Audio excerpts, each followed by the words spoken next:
Good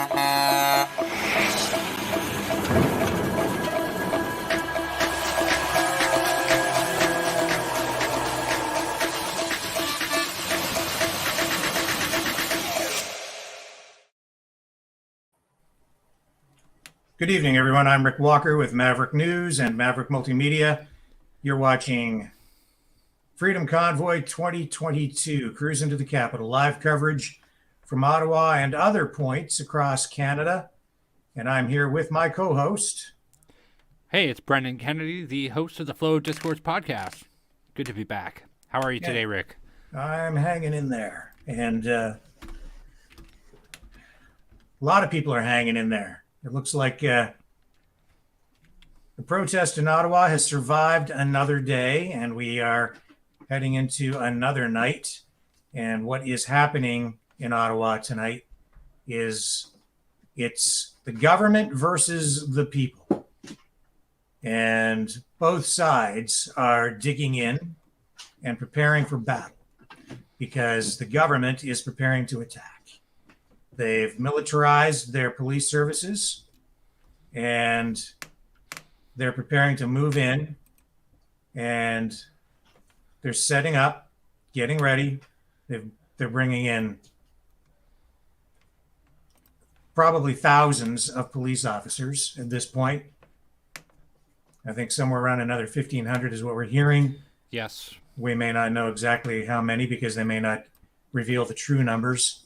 But make no mistake, they are bussing in or bringing in huge numbers of police officers tonight and assembling them in preparation for what could be mass arrests.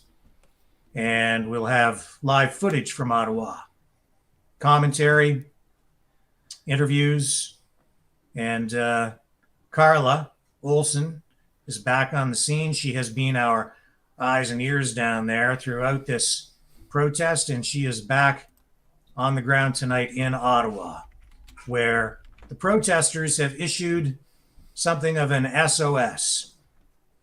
They're calling for all hands on deck. They're asking anyone who can get to Ottawa, they want them to go to Ottawa because they feel there is strength and safety in numbers. And we've heard them say that they will remain peaceful no matter what. And that's, of course, the goal. We are seeing quite a bit here, a lot like a Gandhi revolution. It seems to be their main aim. Where it will go at this point, not sure. They're putting up the heat quite a bit. It's going to be a matter of time to see. Lots of different updates coming across the board through the night. Including some surprises, even. I'm not sure how far you want to delve into those surprises yet, Rick Walker, but we'll have to. What do you think? Well, I'm not sure which surprises you're referring to, so I suppose. Well, we got some intersquabbling in the Liberal Party. Oh, yes. Well, I think, I think really what we should probably try to do is give people a little bit of a sense of what's going on there in Ottawa, first of all. Yes.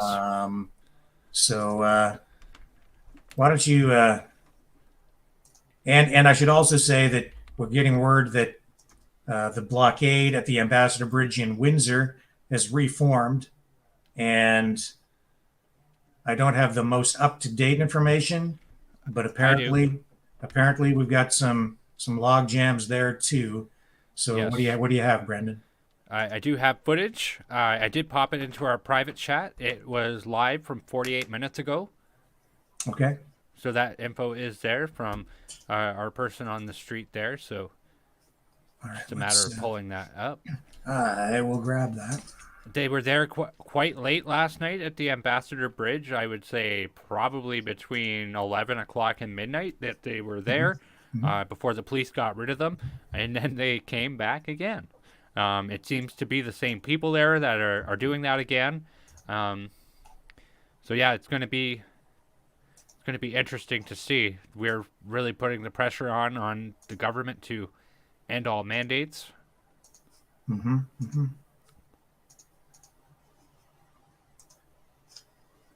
So let's see.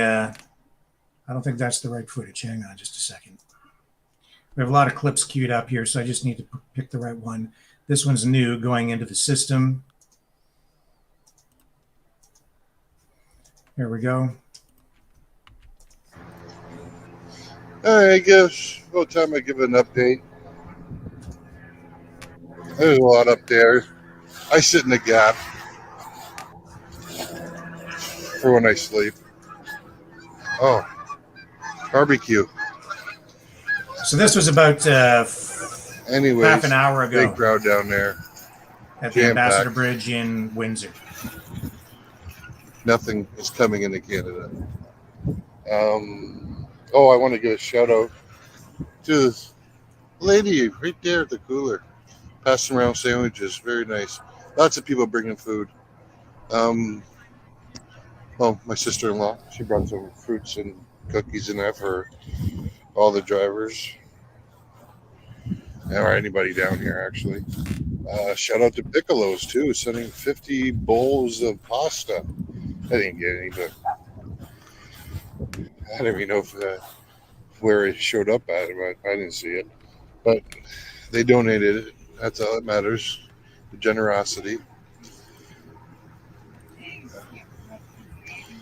Everything's still peaceful, quiet, good. Party's down there. I'm old, so I'm over here.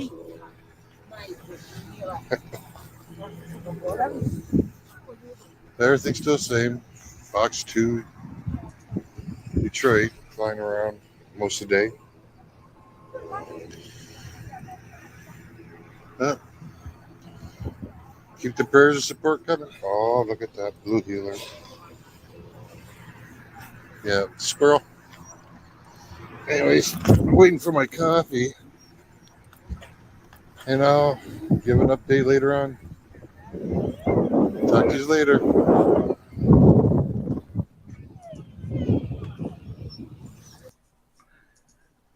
So yeah, that was about a half an hour ago. Huron Church Road, Ambassador Bridge, Windsor Detroit border. And yesterday there was a blockade, remained up for I don't know exactly how long, about 2 or 3 hours, maybe 3-4 hours. Oh, I think it was longer than that. I think Was it it? was like 6 hours. 6 at hours? least. Yeah, I think it was 6 hours at least.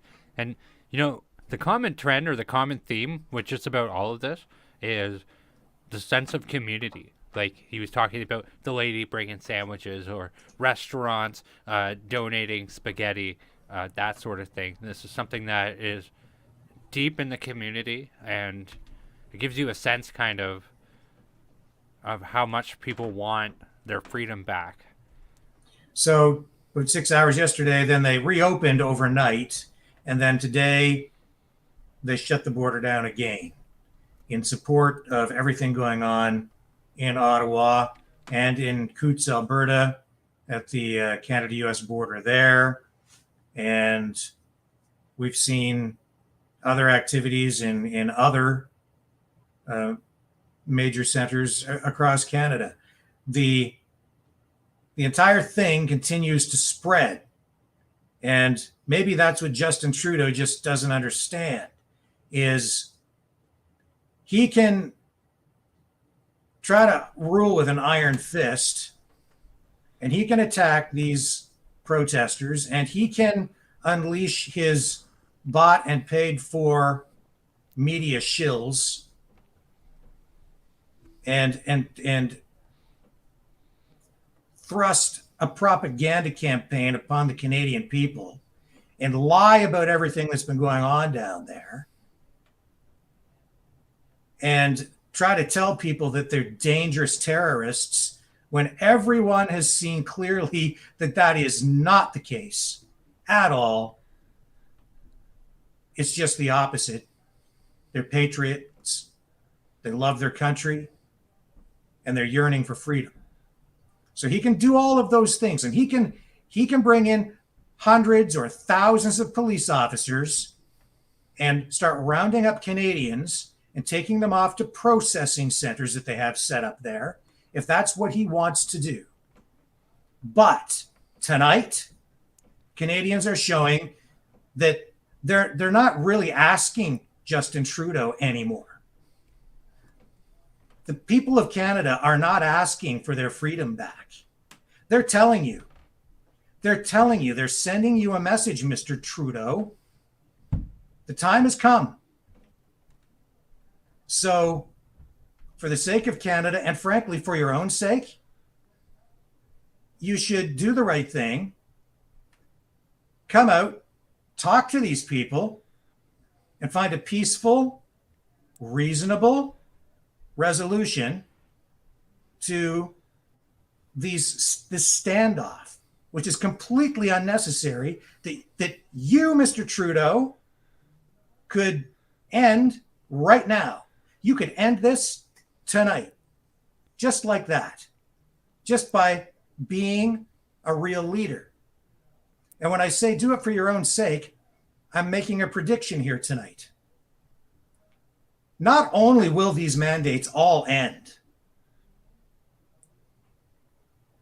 Justin Trudeau is going to lose his position as Prime Minister and leader of the Liberal Party. The cracks are already beginning to show. He's toast. His political career is pretty much over because he has been acting like a damn tyrant, a dictator. You can try to act like that, and you can try to rule that way if you want. You can do an end run around the Charter of Rights and Freedoms if you want, but it's not going to hold, because this is not some banana republic. This is Canada.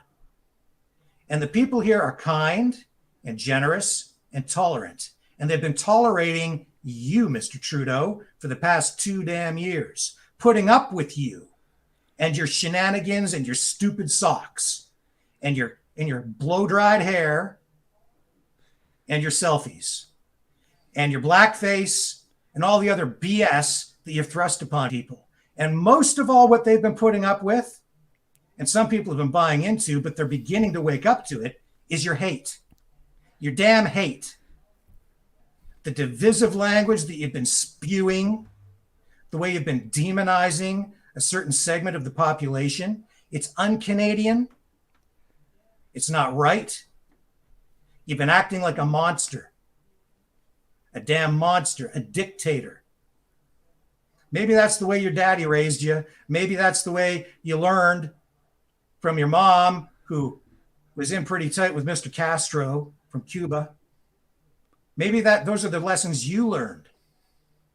But this is Canada. It's not Cuba, and it's not a communist country. You can try to reshape it if you want. You can try to turn it into the communist utopia that you have in your little head. But the Canadian people are not putting up with you and your stupidity anymore. Enough is enough is enough is enough. Go ahead. Bring on your goons. Bring on your personal little army that you've put together with the mayor of Ottawa and the police chief of Ottawa. Go ahead. All 3 of you. You're all goons. You're all goons. Bring it on. Because you know what? The harder you squeeze, the more everything just slips through your fingers. The people down there are peace-loving Canadians, hardworking Canadians. They're not terrorists. They're not going to get violent. They haven't been violent. You guys are the ones who've been violent and aggressive. You've been going down there, taking their fuel, smearing them with lies, calling them terrorists, insurrectionists, trying to create this narrative that they're just like the January 6th insurrectionists in the United States, saying that they're the ones spewing the hate. When we all know, and you've had it on full display, that is coming right from your pie hole, Mr. Trudeau. We're tired of it. Canadians are tired of it. They're tired of you, and they're tired of your hate. They're tired of your divisive rhetoric and all your BS. So pull up your fancy little socks there and be the damn leader that people hired you to be. Get your ass down there and talk to these people and end this thing peacefully and call off your goons. Stand down. There's no need for this. You keep this up, somebody is going to get seriously hurt or killed or worse. And when that happens, it's on you, the Prime Minister, Justin Trudeau, and your goons. Goons. That's what you're doing tonight. You're acting like a dictator. Call them off. Call off your dogs. Call them off. That's my message to you. Do the Canadian thing. These people have told you they'll just sit there passively. Go ahead, round them up. It's just going to come back and bite you because you know why? It's the wrong thing. You're doing the wrong thing. Call them off. Even his party knows he's doing the wrong thing. That's right. The cracks are beginning to show. This is going to cost you everything, pal. Everything. People don't want this. Canadians don't want this. Canada deserves better. They deserve better than this. They deserve better than you. And Canadians are not going to stand for it. They're just not going to stand for it. It's been a damn love fest down there. You've seen it. Everyone has seen it. We've been running the raw video all week long. Bouncy castles for kids, singing, dancing, hugging. Church. People shoveling the sidewalks. And what do? You send in your goons. You're preventing people from bringing them food, preventing people from bringing them water through new court orders that are probably, I'm certain actually, that they're unlawful because you're the one breaking the law. The mayor of Ottawa is the one breaking the law. The police chief is breaking the law, treating these people like they're subhuman. There are kids down there, man, and you're arresting people who are bringing them food. You're arresting people who are bringing them fuel to keep their trucks warm so they don't freeze to death at night. You're trying to starve them out and freeze them out. Call off your goons. Do the right thing. Come down there, talk to the people, and restore freedom. That's what the people want. And it's happening anyway, you idiot. It's happening anyway. The premiers are pulling back. They're canceling these mandates at the provincial level, and you should do the same damn thing at the federal level. It's happening anyway. Be a man for once. Be a good Canadian. Be kind.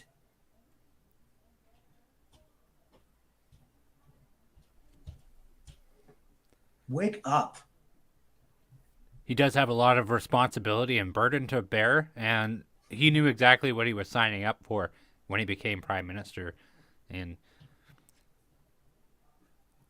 I really wish that this could be kind of over by now, and it could have been over by now. You know, I think even with a successful negotiation, he'd be able to create a roadmap to reopen with clear guidelines on what to do. I know that's not what they want, but I bet you the organizers would even settle for that. You know, it never should have got to this point anyway, Brenden. It never should have gotten to this point. I know that, and you know that, but now we're here. We're not, you know what? I don't think we're going to settle for anything. We're not going to settle it for anything other than restoration of the Charter of Rights and Freedoms, restoration of freedom, period. Get rid of these damn stupid mandates that don't work anyway, have done nothing to prevent the spread of anything, and have actually made things worse because they've destroyed businesses, destroyed lives, divided the country, divided families, ripped people apart. No, I don't think the people are going to settle for anything less than what exactly they've been demanding. And more than that, you know, they went down there and they said they want you to resign or end the mandates. And I think they're going to get both. I think you're toast, Mr. Trudeau, and I think they're going to end the mandates as well. Your days are numbered because the people are tired of this. damn tired. We deserve better. Canadians deserve better. We've deserved And better for a long time. And like I say, I don't think people are asking anymore. I think they're just at the point now where this is basically people telling the politicians and the bureaucrats it's over. Now it might take a little bit of time to exert this, but one way or another, they're going to have to listen. Look what's happening in Windsor tonight. The Ambassador Bridge shut down again. The Ambassador Bridge shut down again. The Blue Water Bridge. Yep. Shut down on Saturday or Sunday, excuse me. So you clean it up in Ottawa, it just pops up someplace else. It's already popping up in other places. The Alberta border, they've been trying to clear that out. They can't even get tow truck operators to go down there because they know better. They know that in this case, for this protest, the right thing to do is hands off, stand down. This is a war.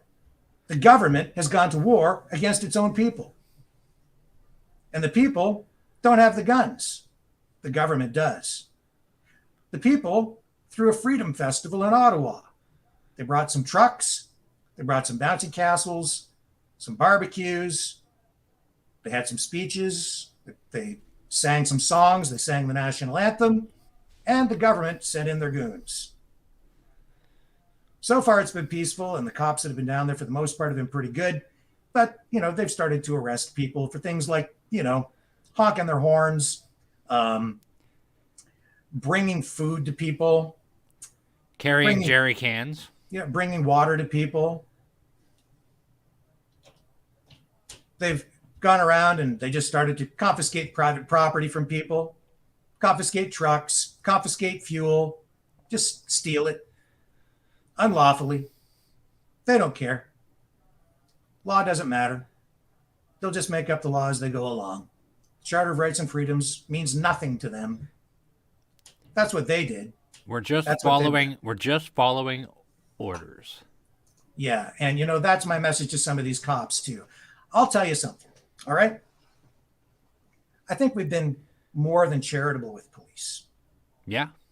In our comments. And we love the police for the most part. Not so much anymore, Brenden, and that's my point. I always loved the cops. Always got along great with every police service I ever had any interaction with. Always. And always saw the police as trustworthy, great public servants, people you could turn to when you needed help, or if anybody needed help, it was the police that would come to help people. For the first time ever, over the past 2 years, honestly, I'm afraid of the cops. I'm afraid. And all you police officers out there, you keep hearing people say, you took an oath. To all the police chiefs out there who've been flying your little drones around, spying and surveilling Canadians. And you've seen that on 2 occasions, I believe, at two protests. Yes. Think about it. Think about what you're doing. What are you doing?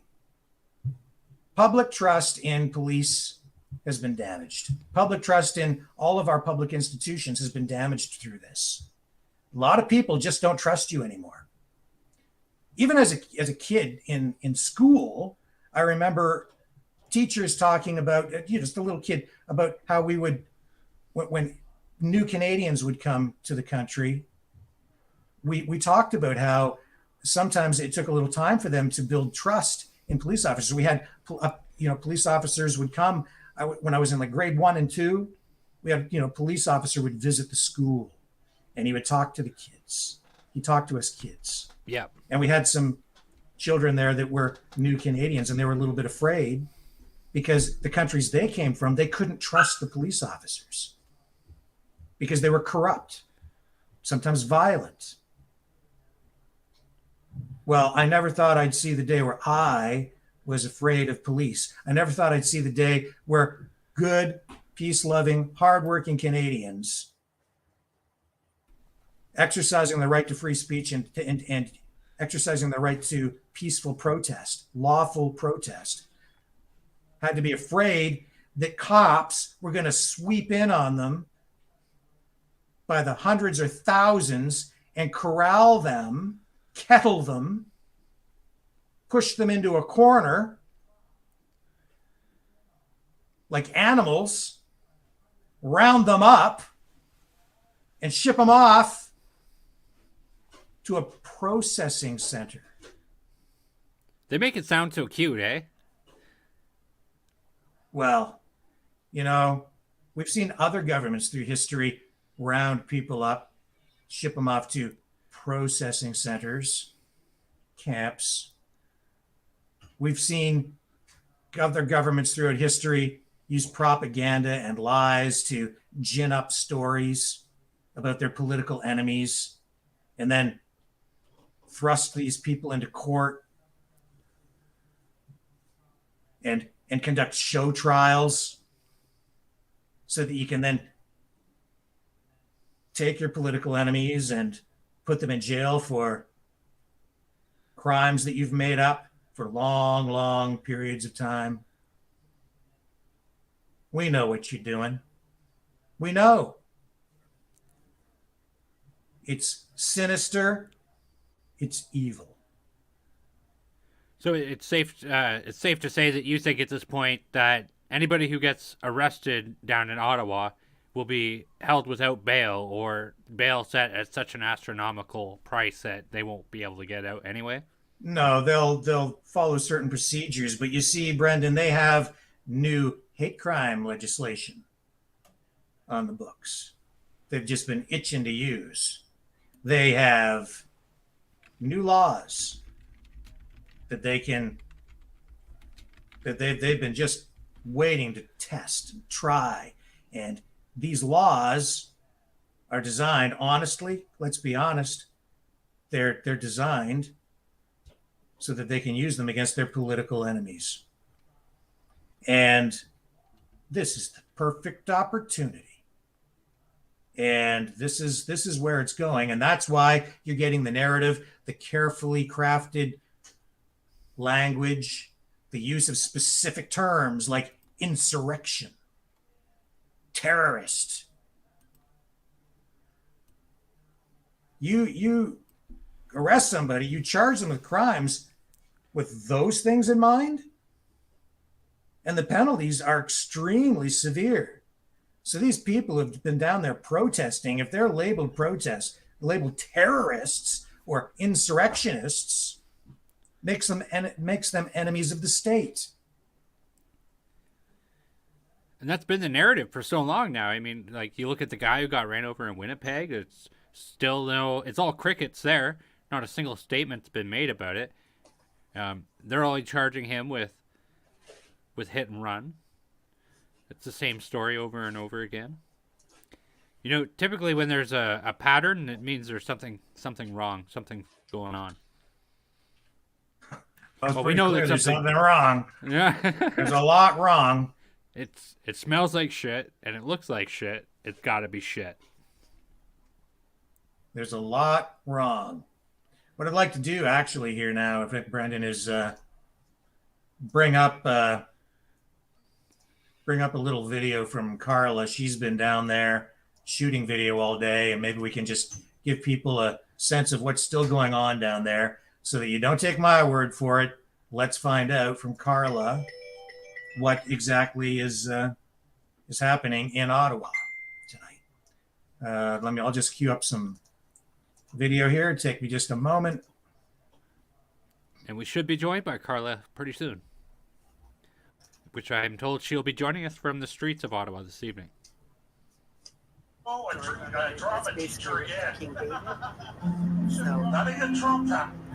see how people respond. It's kind of a moving song all the time. So let's see how it goes.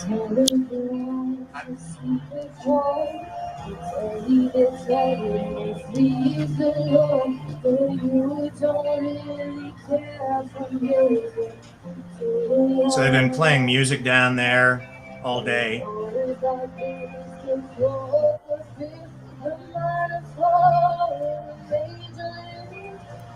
Maybe close your chat box there.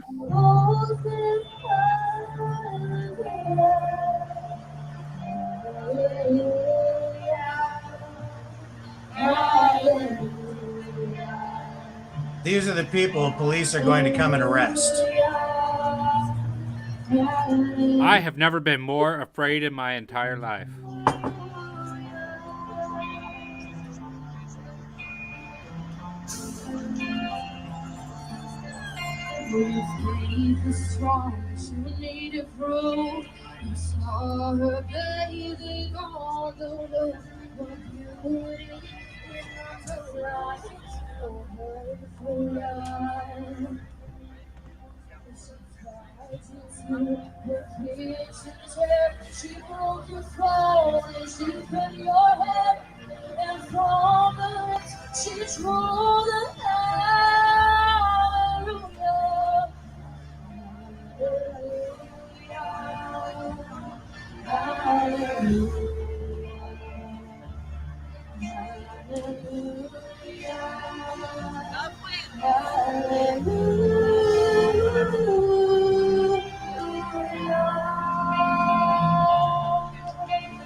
So apparently this is a major problem for Justin Trudeau. He's got a big problem with these folks. The mayor of Ottawa hates this, despises it. These are the violent, racist protesters that they need to shut down. So they've called in cops from all over Ontario to arrest them. And the cops are waiting in the wings, and we'll see what happens. That's where we're at tonight. And I mean, to look at the bright side, at Coutts, Alberta, they're still holding strong. So, I mean, they haven't been able to dislodge that. In fact, it kept growing and growing. So, but I think in Ottawa, there's more pressure from the mayor and from the police chief. And when they're going to apply that pressure like they have been, it's going to lead to some irresponsible action. So I don't know where that's going to go, but it's... Here's some, I'm going to call up some other footage here, Brenden. This is from John Nisbet. And it's very, very recent footage from the scene tonight.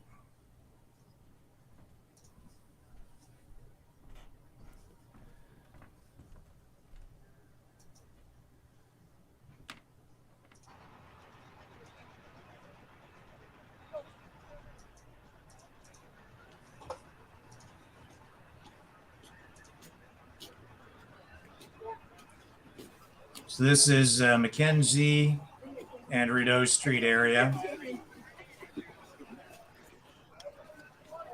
People carrying around jerry cans. I think a lot of them are empty, if not all of them, to confuse cops who have been ordered to confiscate fuel going to the truckers.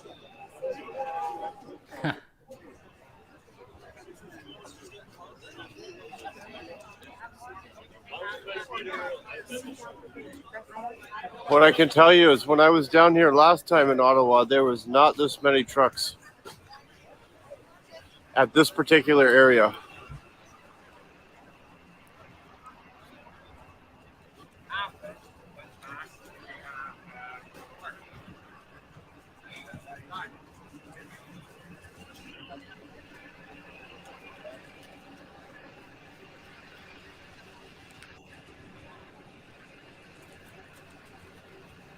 Somebody even got a U-Haul.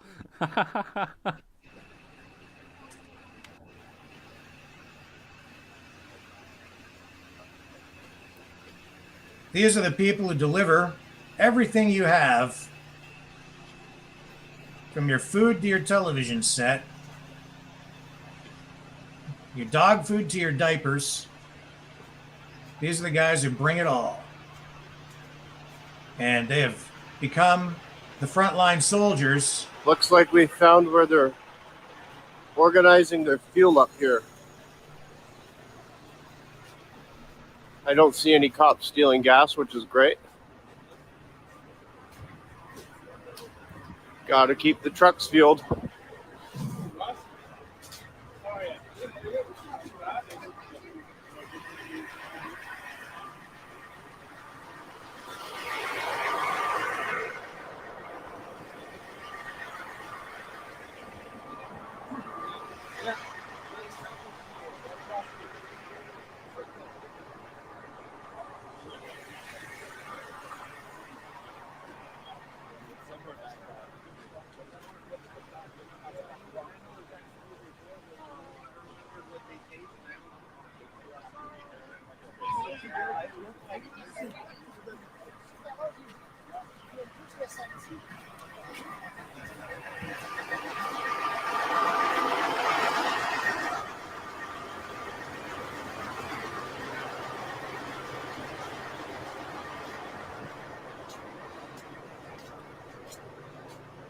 And Yeah, I did hear something about fuel was returned to the truckers.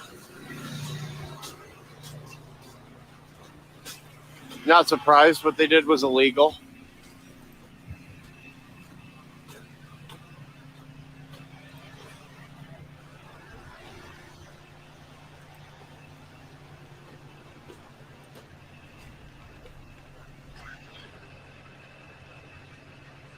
That's a big banner. Holy smokes.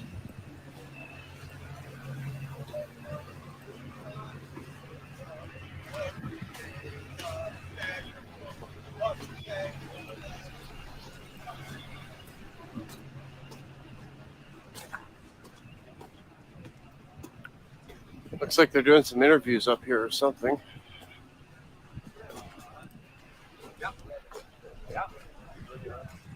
Amazing. I'm 63 and I've been around. I see since 53. I can tell you another way.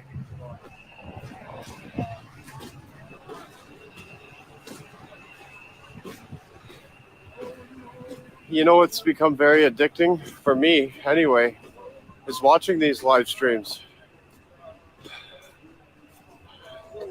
Just to make sure all is good in the hood.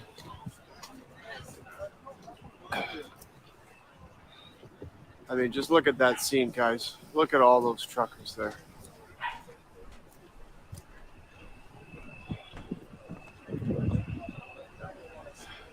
Okay, I'm off to the next location. I'll be back online. And there you have it. So, not so big and scary about the stealing of fuel now, are they? There's So four the cop cars. those truckers held the line, man. They did. There's 4 cop cars standing there. Like, they got to be watching all of it. Sorry, I didn't catch that. What was that? I said there's 4 cop cars standing there or sitting there. Like, they have to be watching all of it. Oh, In fact, I would sure. wager they're watching every movement. Of course they are. I don't doubt that they're monitoring what we're saying right now. So I'm just waiting for the knock at my door. I laugh, but they're probably coming for you too, pal. And maybe That's okay. and maybe a lot of the people watching. That's okay. Yep. You know, a lot of other developments today. I mean, that's what's going on in Ottawa. We're seeing what's going on at the Ambassador Bridge. We saw that our Pastor Arthur Pavlovsky was arrested again. Even before he was going to go to the protest in Coutts, Alberta, and they arrested him before he could leave. In sort of like a preemptive strike, a pre-crime arrest.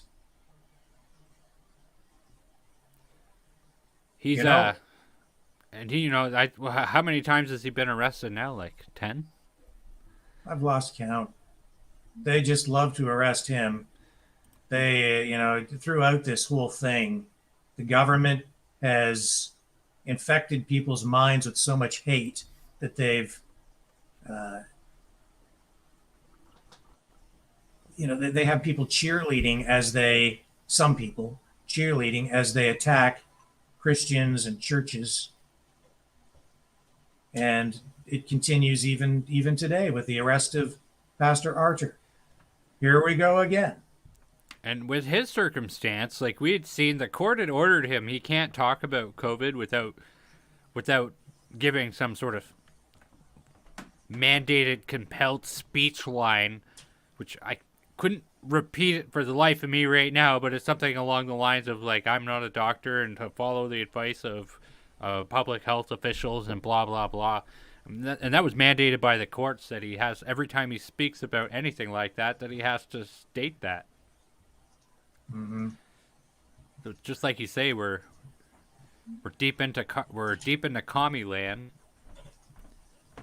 Well, the government tells you what to say, or they can. That's where we're at, man.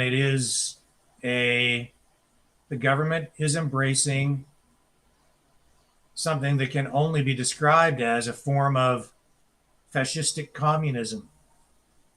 That's what it is. And Justin Trudeau just does not want to let go of that bone. He's had a taste of ultimate power, and he really seems to like it. He really, really does. I think a lot of these politicians have been enjoying this bizarre period in our history. Now, as all this is unfolding, we have this, basically an SOS coming from protesters at the scene. And I'm going to let this roll. This is from the Raging Dissident. And he's a YouTuber, also a Canadian veteran. And he's down there.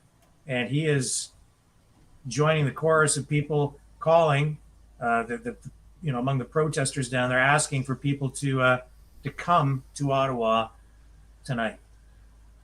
I know, but regardless, we're gonna have to work through it. It is what it is. In all seriousness, thanks so much to all the guys and all the people showing up, coming up from Toronto, the GTA, BGB, Full Draw, all you guys. Thank you guys so much for making the commitment and making the effort. Everybody out there, we need everybody. This is it, guys. This is for all the marbles. This is for everything. You understand? Do you understand what's going on? Negotiations are tomorrow. It could go well. It could not go well. There's a lot of ways this could go. Not all of them good. We've been suffering this and dealing with this for 2 years now, and people are finally standing up, and we're under threat of they may just mass arrest everybody. The government wants this to end. They're unilaterally denouncing us and calling us terrorists and all these kinds of things. They're bussing in truckloads of cops, man. They're setting up. If you can get here. If you're waffling, you're not sure, you want to go, you're not sure, you need to get here. You need to be here right now, because this is it. This is it right now. This is happening all over the country. You got all the guys in Coots, Alberta. You guys, legends, beauties, hang in there. There's guys that they're blockading ports, the Windsor Bridge, all over the country. This is it. It's not just a line in the song. In all thy son's command. It's time to go, guys. If you can get here, get here. We could use your help, and we'd love to have you. Please get out there. Please do what you can to support what's going on, support the cause, support the movement, and enough is enough. And for all of you guys that have made the effort, that you've shown up and you've been here, you are here, you're living in your cars downtown. you're, I can't say enough, and I don't want to run this video too long.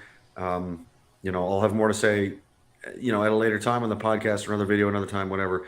But just please know that my heart goes out to all of you guys, and I wouldn't trade this for the world. This has been a life-changing experience, and for all you guys that you're curious, you kind of want to go, you're missing out. You're missing out on a beautiful thing. This is the real Canada finally coming back to life, and we're making a stand here, and it's a beautiful thing. So please, please get out here and be a part of it. And when the dust is all settled, when this is all finally over, where were you and what did you do when the country stood up to face a reckless, out of control government that doesn't care about its people? What were you doing? Were you down here? Were you down here in the streets with the people? Were you supporting people? Were you making your voice heard, or were you at home on the couch?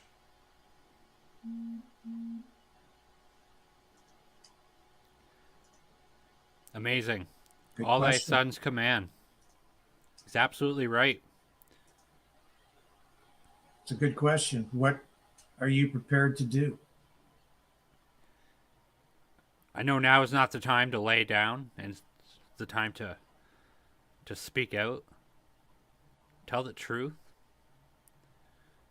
Truth is in short supply these days. Well, not on this show, it's not. And that's why we're here.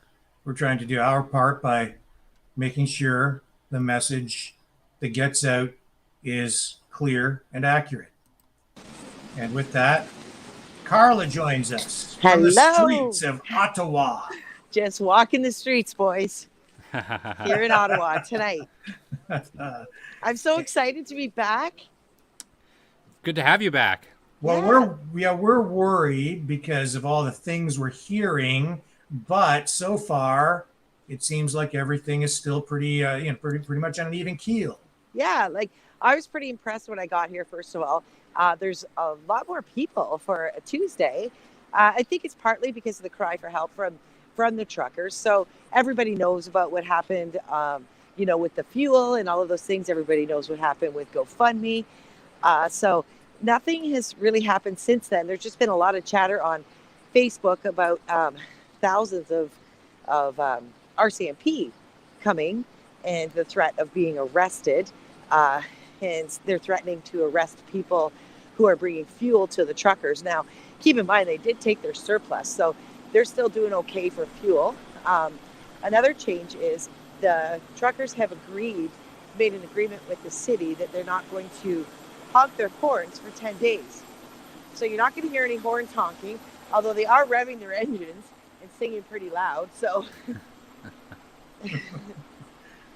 Yeah, I mean, it's unfortunate. Some residents down there are, they have to endure the noise and the inconvenience, but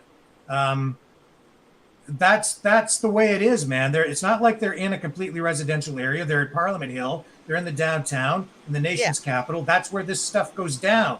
So if you live down there, from time to time, you have to deal with a protest or two. That's the way it is. That's kind of how I see it. Like you're living in the capital city. Of course, there's going to be protests, right? So I don't think that anyone who moved to Ottawa thought that the protests would ever accelerate to this level. But I don't think anyone who lives in Canada thought we were going to be in a draconian society either. So. And you couldn't ask for a better protest if there was going to be a protest, because this thing has been more like a festival. It is a festival. I mean, the level of humanity is so high. The generosity, people giving up food, man, they're cooking gourmet food. I mean, pretty upscale food. They're cooking in the streets. This one place cooking pork with some kind of a cream sauce and mashed potatoes. That's the level of food they're feeding people. You feel like you're actually at a festival and that you're going to a restaurant. It's amazing. Yeah. Are people worried, though? Or is there a little bit of fear or concern about what these cops are going to do? I've been talking to people, and that's not been the tone. They all know that it's been on Facebook. Lots of little rumors, like there were some people commenting on Pat King's show, saying that they were putting in the comments, oh, they're taking away the barbecues, they're tearing down the tents. They're not doing that. Wrong. Pat King was on his way to come check it out. It's wrong. There was none of that. I went and spoke to them. The people that have the tents and the barbecues, they're still cooking. They're still having their tents and barbecues. I mean, no, everyone is a little bit on high alert, not knowing what's going to happen at night, because that seems to be that's when they did the fuel, right? But I'm not seeing the influx of police yet. In fact, I see less than I saw on the weekend because there's less people. Right. So. Yeah. And so what was going on down there today? I saw that there were people singing, is it just more of the same? Yeah, like speeches, a little bit of dance party here and there. They still have like along Wellington and Bank, and then all the way up to like Metcalf, where that kind of center square is. You're still walking along and finding things like, remember the bouncing castles? Yeah. Well, they're gone because they cost $2,500. They were pretty expensive to rent, right? Yeah. But now what they did, it was so cool. They set up a table and they put different like cookies and some treats on the table, and they put some activities for kids, and they put a sign on it saying conversation spot. And I asked the girl who set it up why, like I thought it was great, but why? And she said, because we haven't been allowed to gather at a table in 2 years, so people can gather here. And I thought, that's a pretty cool idea. Yeah. So there's just little neat things, right? So are there many families and kids down there? Still kids, still families. I met a beautiful family today, actually.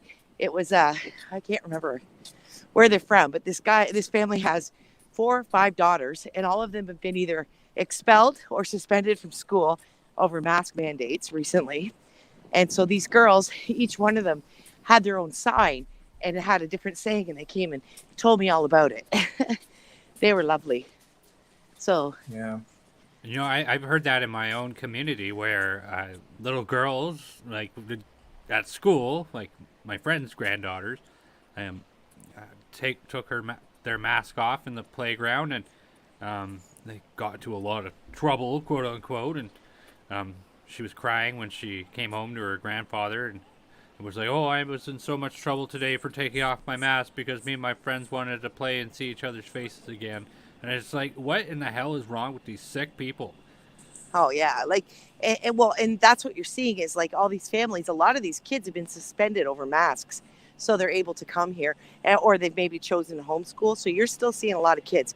I'm gonna flip my camera because I'm across the corner, so you guys can not look at me, but see what's really happening. Whoops! Uh-oh. Yeah, sorry guys. Hang on. We've gone dark. Well, it's because I'm technologically challenged. This is no secret. I've been honest. I'm going to pop out and start over again, okay? Okay, no problem. Sorry, guys. It's the only way I know how. That's fine. Not a problem, yeah. Okay. So Carla will be back in just one moment. So all peaceful there right now. I guess we'll have to see what happens overnight. Is it the quiet before the storm, or is it? Yeah. Is it? That's the question. Is this the calm before the storm? Mic, camera. Trying to figure out how to flip my camera. That's what I'm trying to figure out how to do. Maybe you could just turn the camera around. Oh yeah, that's what I did last time. Thank you, Rick. See, you're the pro, not me. I'm just He's the guy having a with good all time. the ideas. I'm the guy with all the low-tech solutions. I'm just the person who, I'm just having a good time bringing everybody on walks with me. I am definitely not a pro. Okay, so I'm going to flip you around. How's Well, Let me that is know if perfect. That's good. That's excellent. Oh, You somebody guys- there better tackle that person. Get him down on the ground and cuff him. Oh yeah, check it out. So we're Aiding and abetting. seeing a lot of this, okay? People carrying empty jerry cans because they've said to bring an empty jerry can. And so there's a sign up on one of the fences up near the square that instructs people that if you're carrying your empty jerry can and the police approach you and want to search your can, to not allow them to and to call a lawyer. And they've got the lawyer's number. So this is like This is like an unspoken protest within our protest, right? Sounds like something you could make a sexual assault case out of. We want to search your can. Oh, gee, no. I'm not showing you that. Yeah. I've been saying I love your purse, but like I think it's great. We're seeing more of these than we are flags actually right now. You know, a lot of this stuff, are those police officers? Yeah, some police officers and Well, some. tell them I said hi, and I'm sorry I called them goons earlier. Did he have a jerry can? No, I thought he did though. It was like a lunch bag. Okay. Somehow I have the feeling that these images, these jerry cans, trucks, all of this stuff, that just the images somehow are going to find their way into Canadian. What's the word I'm looking for? History and culture. You know, they'll end up being a symbol of Canadianism. The jerry can. I can see that now. The Canadian history of freedom. Oh yeah. Documenting the. People be waving jerry cans on Canada Day. Yeah, like the Canadian, like a Canada Goose or a beaver, right? Yeah. Maple syrup and jerry cans. Yeah. So they still have this fire going. I don't think they're complaining about this one because it's it's well contained, and this has been a popular spot for people to hang out. Also, you see that they're cooking over here, cooking dinner. Yep. Yeah. We did see footage the other day of them. This is a hot spot. Actually, a lot of people gather here. So yeah, they were putting fires out the other night. We saw police using snow to put out fires in barrels. Yeah, so they're not. I mean, look how many police have walked by. Oh, those are volunteers, but how many police just walked by? Here's some more jerry cans. Yeah. I love your purse, man. Yeah. Get it, guys.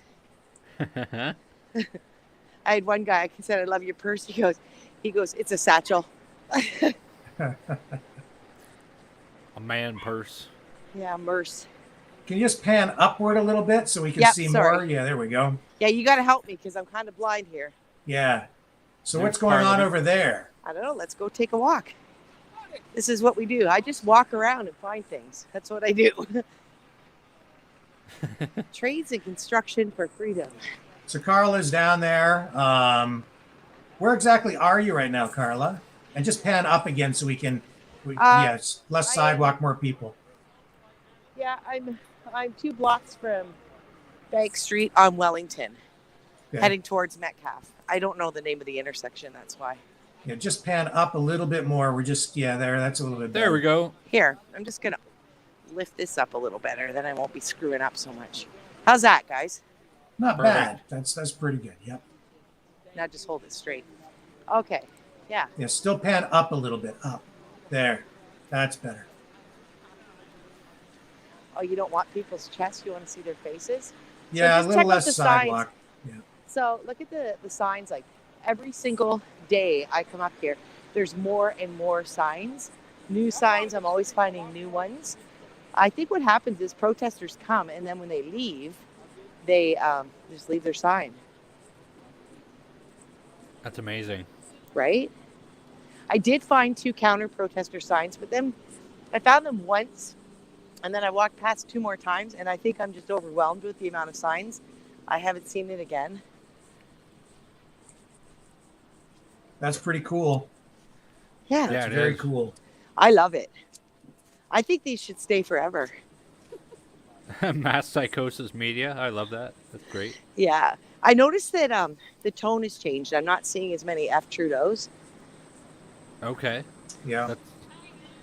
Well, I mean, as much as this movement has been signified by the whole F Trudeau thing, it is vulgar, and it does paint things in kind of a negative light. But, I mean, this is a guy who was complicit in locking people down in their homes for over 2 years, stripping away people's charter rights and the whole 9 yards. So, what the hell was he expecting? Well, I mean, I know. This is probably my favorite wall. This one.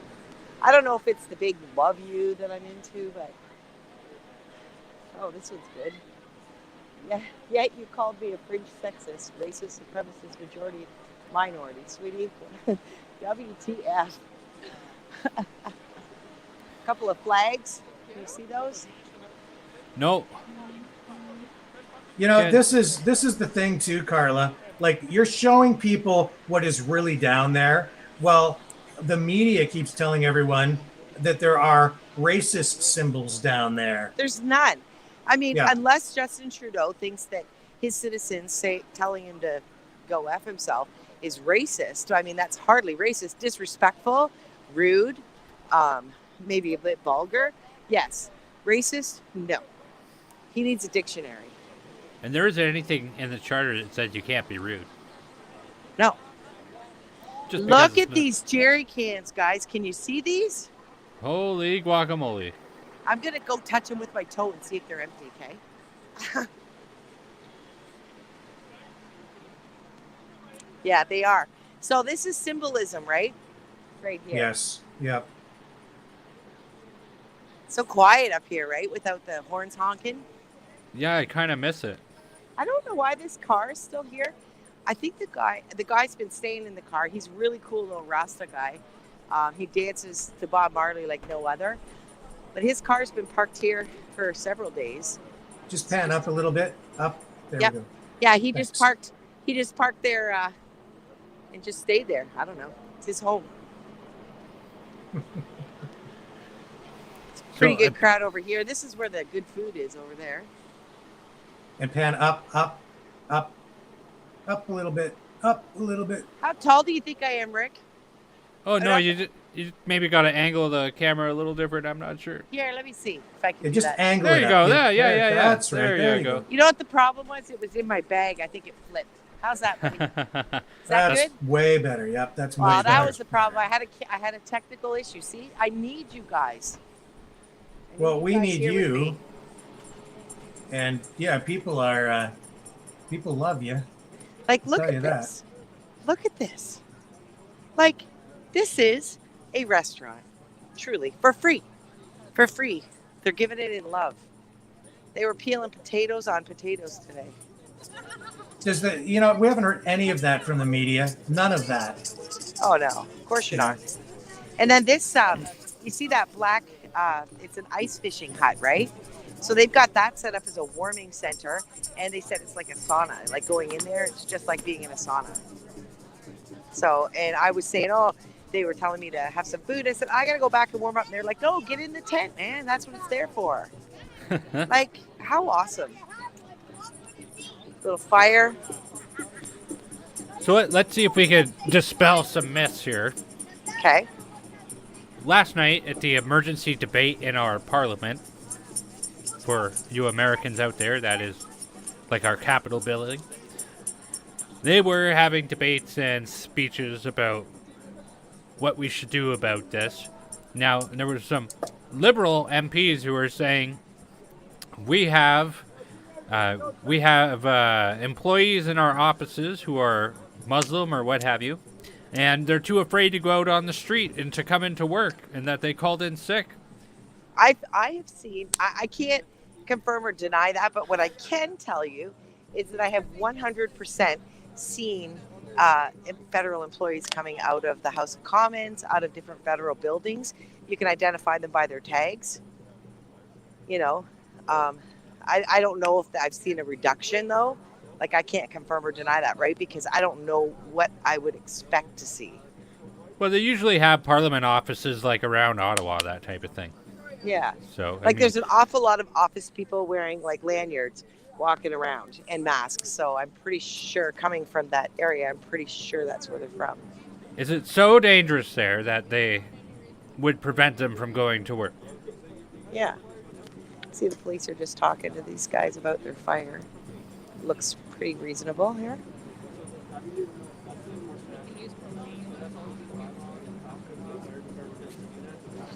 Oh, maybe it's the fire department. I don't think that's true. That 50%. I'm pretty sure it's not. That's another Pat King thing. So, yeah, I think what happens is sometimes the viewers on Pat King get a little worked up, and you know how you know the old saying, like, if you tell something too many times, right? If you tell it, the story changes. Because Yeah. there were all like in that blackout. I don't know where that came from. Did the government? Because I haven't I've been on the road mostly, right? The last bit. Did the government threaten to take down cell towers or cell connection or? No. Okay, because Well, that's a big one that they're what coming what after. happens? I'm gonna go what up on the hill and see what's up there. I don't even know.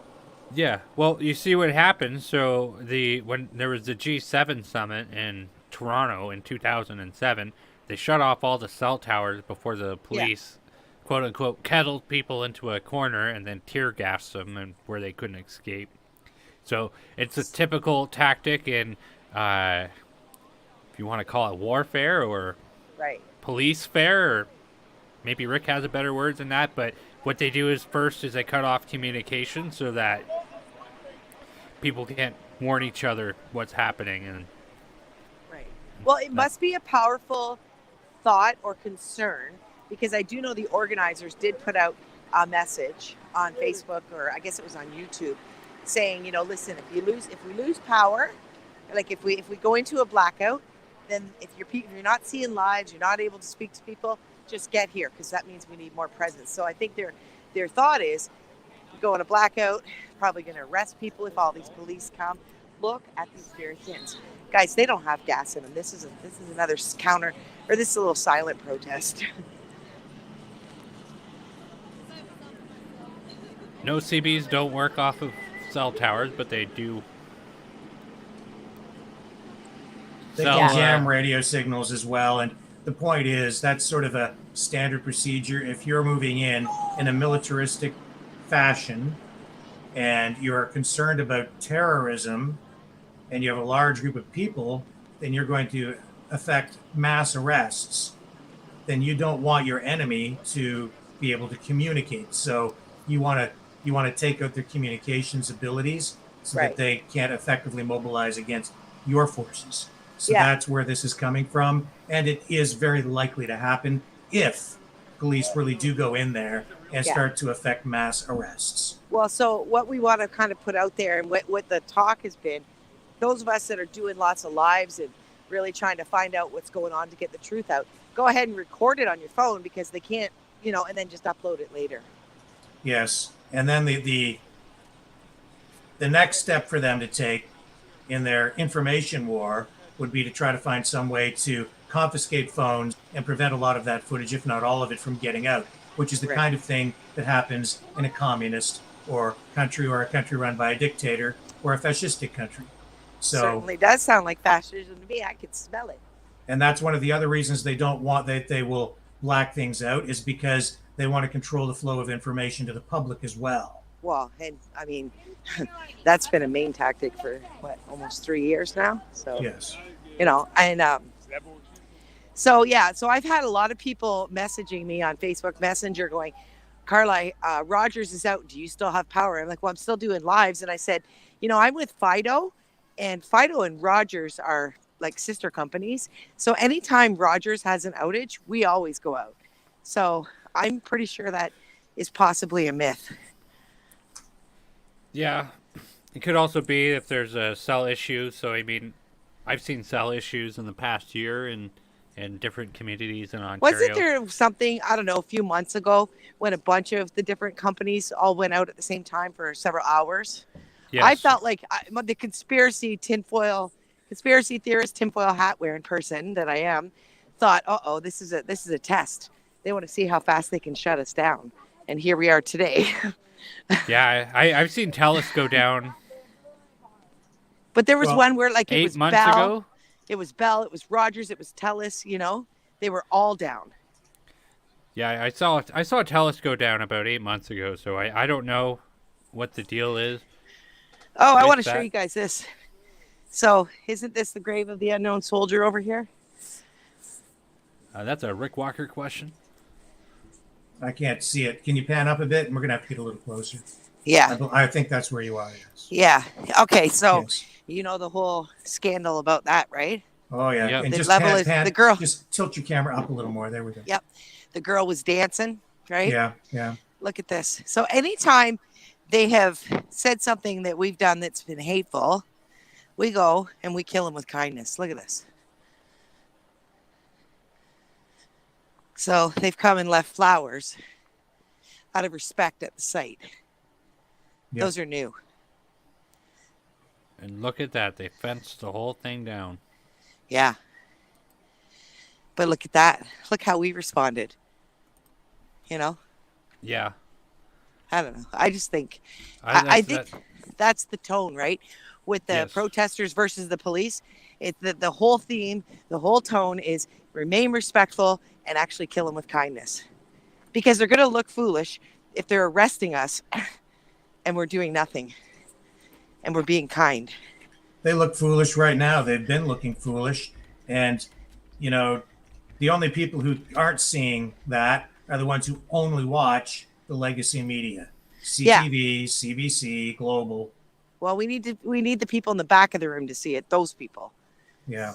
Like they're telling everyone, you know, listen, if the police come to you, they want to see your ID, give them your ID, they want to arrest you, put your hands behind your back. We've got lawyers on it. They'll arrest you and release you in 4 hours. So, Yeah, Jumanji, one woman walked up the steps, turned, and yelled freedom. That's what happened. The video is out there, and even police put the video provided by the Sun newspaper out for the public to see because they want to hunt her down. She stood on this, she walked up the steps, turned, rocked back and forth while she yelled out the word freedom. on the That's what grave happened. of the unknown soldier. So could that not have been seen as thankfulness? It didn't look to me like it was disrespectful or that there was any malice in her gestures at all. And if yelling freedom is an act of desecration, then I think we've got a big problem in this country. Well, come on. Okay. This city gets visitors to this hill all the time. You mean to tell me they don't walk up those steps and get a closer look? So simply standing up there is enough to, you know? I don't get it. Like everything, man. And here we go again. We're letting them control the narrative, but they've just been distorting and exaggerating and frankly outright lying to people. Yeah. Lying. And that's what we saw at the emergency session in Parliament last night, is the word swastikas, as in Okay, that.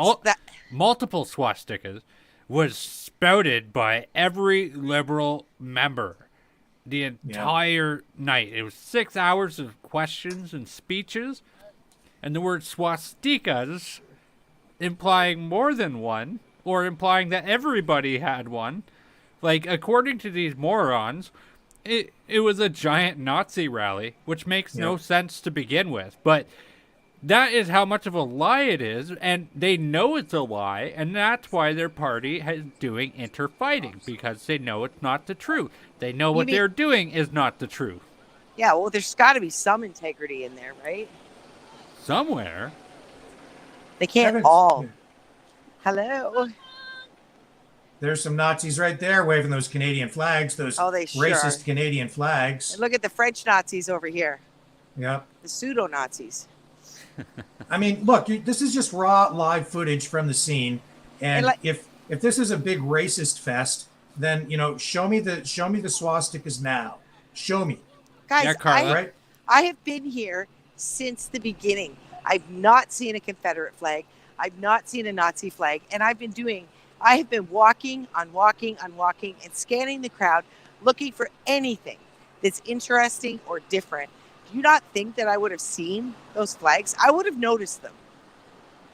And you know we what? would have seen them right now. You showed us all those signs that people made. If it was if it was the way they're trying to portray it, you would have seen it right there because people would have been making those signs and hanging them up. And that's right. Like it's just not there. It's not there. They're just not there. I've said this before, and I'm going to say it again, but God bless True North News in Canada, because they are the only media that has asked the legitimate question of who is the swastika flag man? Who is he? Yeah. And if you know the answer to that, you could be the winner of $6,500. $6,500 could be yours. Because they know it's not going to cost them a dime because there isn't one. Yeah, well, there was that guy in that photo, and it's pretty clear that was like a literal false flag event. And I want to know who that guy is too, because I'm certain that if we find out who that guy is, he's not a trucker. He's not a farmer. I think we know exactly where that guy is going to end up. Like we're on the political scale. And truly, I mean, that is an act of racism. If we are looking, if they've got the police searching for the girl who stood on the grave of the unknown soldier, more jerry cans, and stood there and yelled freedom, we have to find her. We have to arrest her. Why are we not looking aggressively for the person with the Nazi flag? Exactly. And you want to know why? You want to know why? Because he belongs to the government. That's why. Yeah, he's a government paid shill. It'll be like if they ever do find him, it'll be like an episode of Scooby-Doo where they unmask him and it's like, who is this bandit? Take off his mask. I wish we could do that. And then they would be like, it's Gerald Butts. No, not only that, we have video. I have a clip queued up, and if we have time, I'll try to play it tonight, of a guy. I think he was a trucker, but certainly a protester. Look at this. That's dedication. Can you see that mohawk? Oh my. Oh me. Yes. That's a patriot right there. we have a guy saying that there was a federal agent down there in disguise, undercover, trying to convince people to storm the Parliament buildings yesterday. Ooh. And they all told him to get lost. Good. I'll see if we can play that clip later. I mean, and that doesn't surprise me, right? Because guys, we know it's been expected. The police were telling me that Antifa is going to be here, that there's going to be plans. Yes. Of course. Actually, the word they used were plants, which to me tells me they're paid. Mm-hmm. With your tax dollars, my tax dollars, every Canadian citizen's tax dollars. Money, money, money. We have lots of it, right? Right. And folks, this is not a new tactic garnered by the Canadian government. They have pretty much orchestrated entire terror attacks and then arrested people with it. Just like they do in Michigan and in Washington, D.C., these are common police tactics that they use where they set things up or they are a pivotal instrument in setting up crimes, and then they swoop in and make their budget worth it. It's happened before, and it'll happen again. The problem, Claire, with Antifa is that even though their name says they're anti-fascist, they are the fascists. They're violent. They beat people in the streets. They attack people. They use fascistic, violent tactics to target their political opponents. They are the fascists. And you know what? It's only conservative opponents. You never see them around when there's liberal or Democrat governments. If they were truly anti-fascist, I wouldn't have an issue. But they are the fascists. Antifa is just a name. And they've cloaked themselves in this doublespeak. It's like an Orwellian fascistic organization where they're twisting words and definitions. That's the problem. Well, I've never heard of that happening with our government before. That's new. Oh, they do all kinds of things. Yeah. Well, it's very encouraging to see that, everybody is still down there and everything is peaceful and the truckers have held the line, in spite of everything that's gone on. How many trucks are still down there? Does it still look like it's about the same? They say that no trucks have left. So, yeah, it's about the same. I think what they do is they move around a little bit. Yeah. Look at that. The cops are looking for something to do. And you notice there's not that many. Well, there's a gaggle there. What does that mean, guys? A21 police. What is that? A21. I don't know. Could be. I'm not sure. Ask him. See, this I don't appreciate. That guy yelling shameful at them. Yeah, that's not classy. Because that one person is sending a message to the police that we are, in fact, getting angry. Right? Yeah. It's just not worth it. No. It's just not worth it. If the police are going to break the law on their part and wrongfully arrest you or anything like that, they're just going to do it. So you better just keep your mouth shut. Let them take you. Let them take you, because at that point, there's nothing you could do to save your skin, and you get a lawyer. Like, it's not that complicated. And you don't want to aggravate them even more, because they can hurt you. They have hurt people, and you don't want to end up like that. Well, and something that that people need to realize, like, this whole thing is about humanity and trying to understand where people are coming from. Okay, so what do we have here? 2, 4, 6, 8, 10, roughly 12 police, right? Between all the cops that are here. Possibly one of them actually agrees with what they're asking him to do. Probably the rest of them were coerced into the mandates. They don't necessarily agree, but they need to pay their bills. You know, we can't make that decision for them. We can't make them stand up, and definitely doing that isn't going to make them stand up. They're going to stay on their. They're going to jump to the other side, right? Yeah, especially if people are being like really rude or whatever. What was interesting is I seen at the Coutts Alberta border, there was 2 RCMP officers who went into kind of the bar that they get together in, or the little restaurant thing that they get together in, and the police are saying, "Oh, you need to clear out of here, and you need to do it by this time, or we're gonna have to come in and under force." And the truckers said, "You don't have to do this. You could come and be on our side." And the cop just looked like he was gonna cry. Because he probably internally is on their side. Because I can relate this to the nurses. Like I said, there were 400 standing, 18 stood to the end. Well, out of the others, the ones that didn't stand, they regret it. They feel bad. They feel guilty. They're beating themselves up. You know, they don't know how these guys are feeling. And, you know, for anybody out there who's quiet on this stuff, or what have you, you have to remember, at the end of the day, can you live with yourself? I couldn't live with myself. Yeah, it's tough.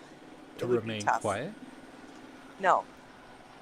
Well, that's why, you know, some of my comments earlier about police, I said, you know, for the first time ever in my life, I'm actually afraid of police. Yeah, same.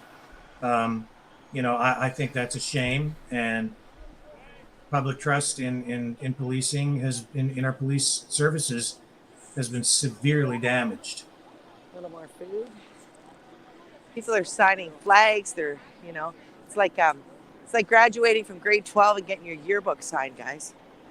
I've seen 4. Remember, so I came across, there was a van down by where the hockey game is on the weekends, and it's covered in signatures and messages from a Sharpie, right? The guy's sitting in his van giving out a Sharpie in his white van and letting people just graffiti all over it. I've seen 4 vehicles like that, 4 different ones. Yeah, that's pretty cool too. It's kind of fun to walk between the trucks, guys. I like this. Yes. Because when would you actually be brave enough? I wouldn't normally. Well, I think what you're doing is pretty brave, and it's very excellent that you want to come out and speak the truth. Well, all I have to say is, guys, I'm only walking tonight because I'm with you. If anything happens and I get arrested, call Big Law 226. Gotcha. Don't worry, we'll come and we'll bail you out. All right. And Canada says, if you idiots want to protest, why don't you ever protest in your own backyard? Actually, this is our backyard. This is our backyard, and we're having it in backyards all over the country now. I feel like it's bought and paid for. Yeah. Do you see what I'm saying, guys? That there's more jerry cans than there are Canadian flags now. So this is the new silent protest. I'm going to walk you down Metcalf as we get down a few blocks. There's a whole other little fun party section. Hi there. How am I doing, Rick, with the camera? Excellent. It's a struggle. I'm not lying. It's very professional, actually. Oh, well. Maybe one day I'll learn a thing or two and be good at it. Do you think we're winning? I mean, I do think we're winning. I feel it in my spirit. They've been announcing it on the speeches have been very encouraging. The organizers, when they come out and do a speech and they're like, guys, we've already won. Just hold the line. And I believe that. What else are they going to do? What can happen? How can this end? Justin Trudeau is losing losing the respect from some of his own members of the Liberal Party. The Conservatives are finally standing up. This is going on worldwide. Mexico started a convoy today, and they're flying Canadian flags. That's hilarious because at the Hong Kong protests in 2020 and in Cuba, they were flying American flags as a symbol of freedom. Does that mean Canada is now the symbol of freedom for the world? Like, that's incredible. Well, the world is watching us. My husband keeps saying that Canada is officially the world leader. And actually, Canada, my house is protest central, baby. Protest central. You betcha. Oh, yeah. Now, Rick Walker, you asked, are we winning? So I would like to sum this up like a hockey game, Sure. right? So right now we're in the second period. All right, it started with Saskatchewan vowing to drop their mandates, which they did. Alberta is now dropping their mandates. We eliminated the Quebec vax tax.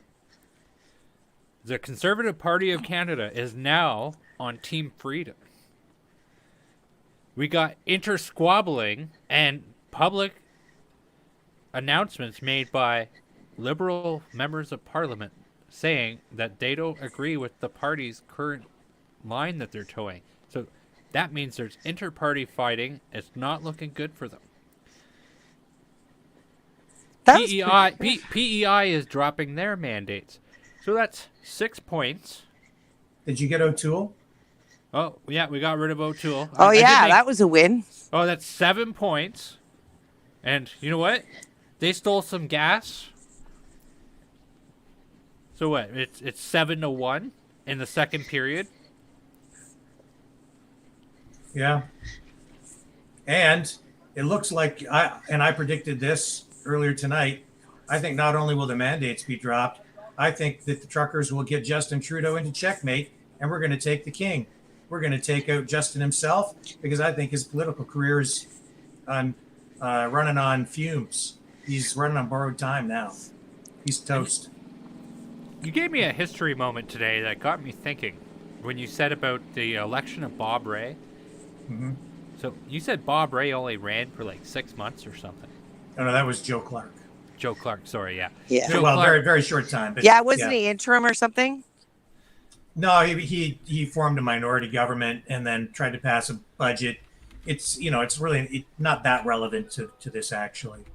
But what is relevant? I was talking about how people on the left tend to eat their own, and that's what happened to Bob Rae. He got elected premier, NDP, and it was actually the unions that got him elected that actually ended up opposing him because he couldn't give them or wouldn't give them everything that they wanted when the public servants, Yeah, he was prime minister for less than a year. And we only just had an election like 6 months ago. So, I mean, in the world of possibilities, if he could be prime minister for less than a year, then it very well could be. We could end up with a new election, like just around the corner.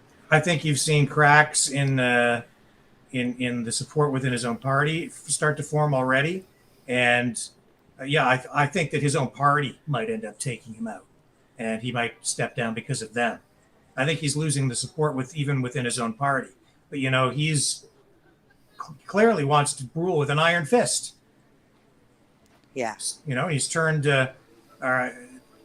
Ontario's police services into his own little private army, so he can, he can whip out his soldiers and act like a big man. Yeah. And this could go really bad for him because It's already going bad for him. well, I mean, the world leaders I'm going to tell you because if they can't revolt against them and get him out of the party, certain members could end up leaving the party, and he could lose the government just like that. Well, something I think is going to happen, and I think that he's on shaky ground now. These truckers have had more of an impact than the media would have you believe, and I think he's afraid. He has good reason to be afraid of them, not because they're violent, but because they're effective politically. Yeah. I just want to put a shout out to this Tim Hortons. It's at the corner of Slater and Metcalf. This Tim Hortons has allowed us in here to, without a mask, they've allowed us to sit down and eat without showing our papers, and they're letting us use the bathroom. This Tim Hortons is the one, I think they either tweeted or it was in a newspaper article. They said that they've made more money than ever in the history of the restaurant over this, because since the Convoy came. And they said that the people are so respectful that they're actually mopping the floors for them and tipping them so well. Unbelievable. That can't be mainstream, but the guy is so grateful that owns this Tim Hortons. He said it is, I'm so happy. And then obviously then don't ever ask for a passport again. And that's big. Like, this is a corporation, guys. Like, he's really putting his neck out on the line. Yes. Yeah. Because they're franchised. Like, you would wonder if there wouldn't be a little pushback from the franchise. This very well could be because well, usually with things like that, they're not even negotiable. They'll just say, well, you need to comply with what we're telling you to. And if he goes, well, no, I'm not going to do that, they could just pull the franchise just like that.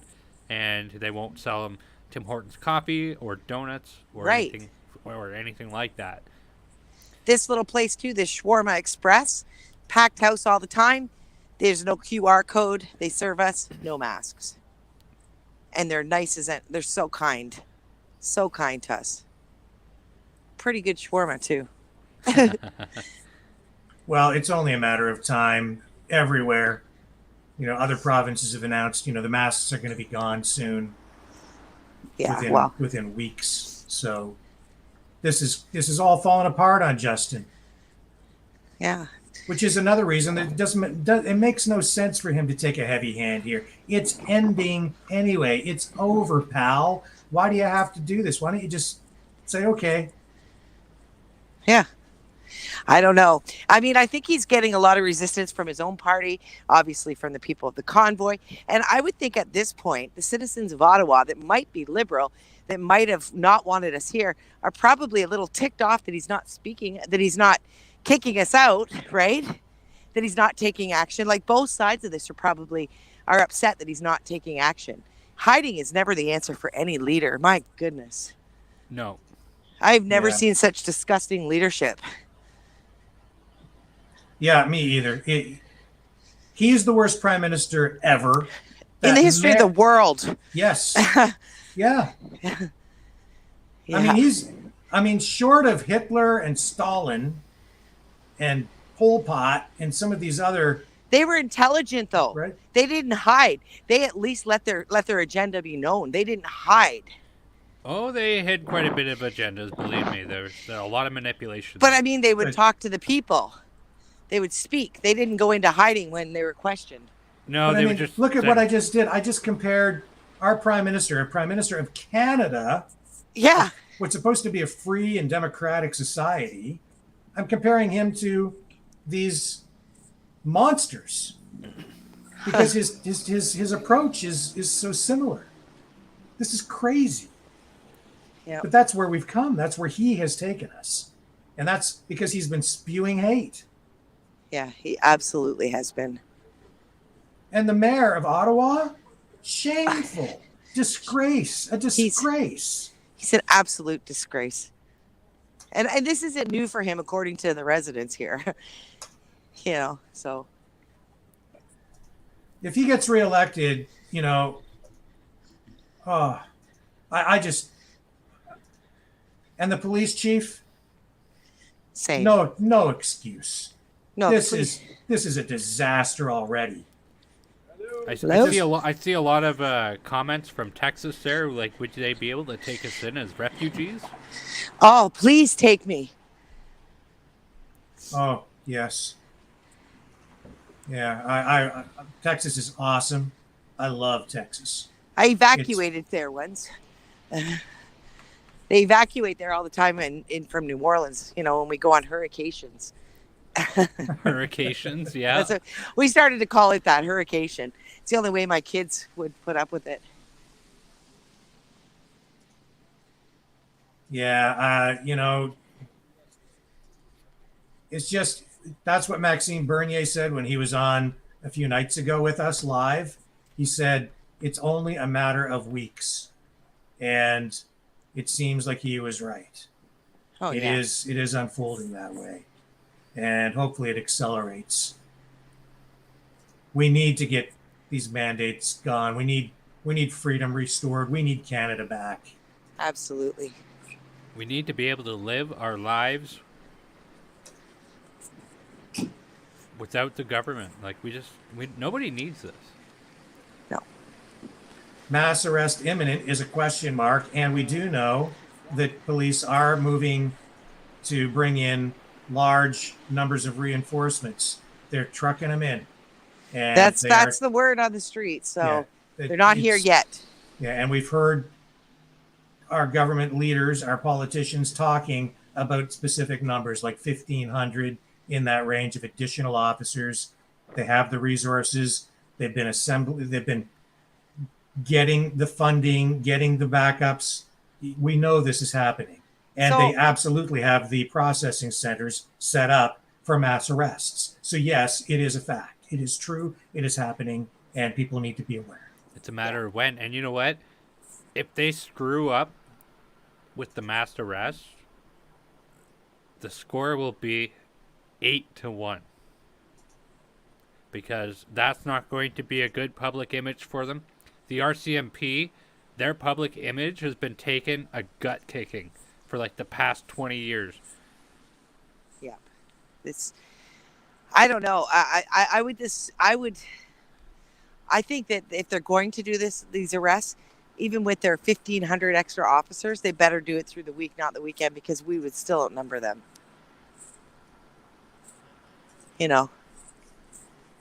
Oh, yes. I think that's really the plan if they can. They want to get this done before Friday. Well, I'm here till Sunday, so we'll see what happens, guys. Yeah. And, my concern is that there are kids down there, and I just hope that the cops don't start using tear gas or doing anything stupid like that, especially with kids around, man. Yeah. I mean, they've been carrying tear gas around since we came, right? Have they? I haven't really I haven't noticed. Oh, yeah. They've got it down there. Yeah, they've had riot gear on. Yep. So I'm just going to take you down Bank Street. I found a little section down here when I got here. The guy that gave me a ride from Strathroy Baxter, well, his name's Mike, but I call him by his last name. He's my new best friend. I met him last week. Anyway, so he's been really hanging with these truckers down here, showing them lots of love and volunteering and helping them out. I had breakfast down here this morning. It was great.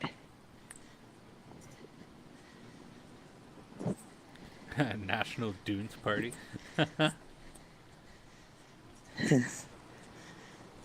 You noticing the lack of trash in the street still, guys? Yeah, they're still picking up the garbage. I picked up 4 masks, though, on the sidewalk today. The hypocrisy of the Liberals never ceases to astound me. They go, oh, we need a clean earth, and we can't have garbage and everything there, and blah, blah, blah. Sorry, the comment was pretty big.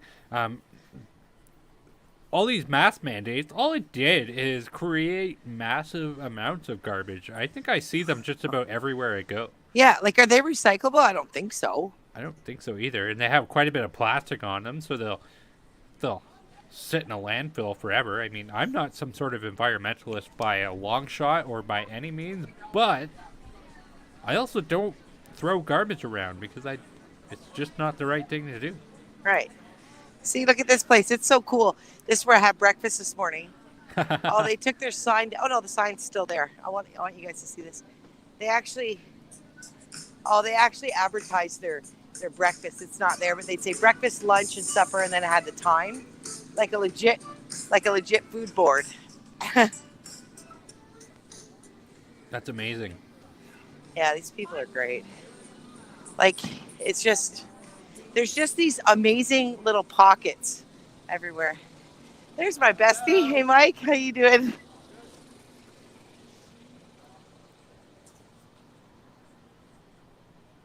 Like, there's just little pockets, and the organizers were really talking about encouraging people to go to a table for Adopt a Trucker.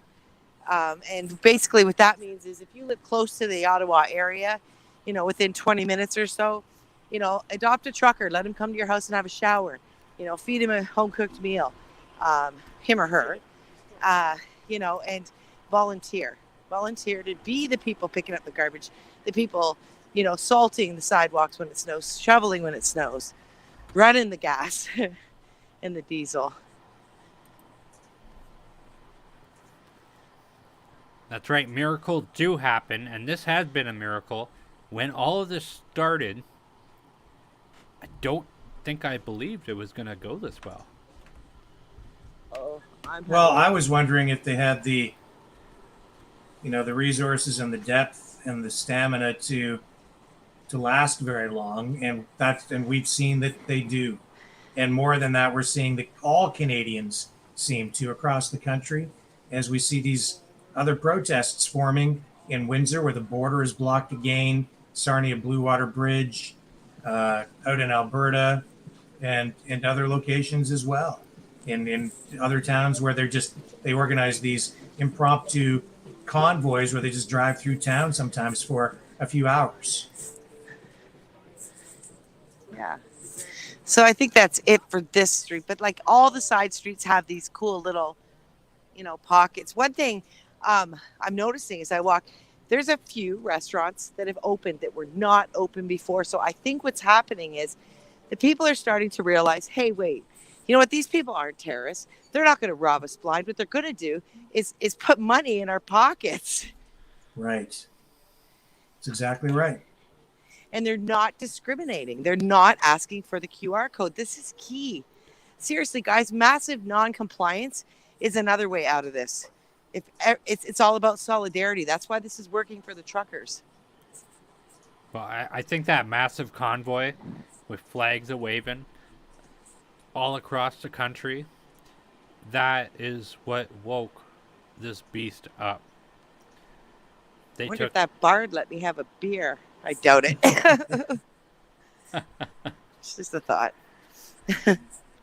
Take us for a beer. You guys want to go for a beer? Who's buying? I vote Rick. Okay.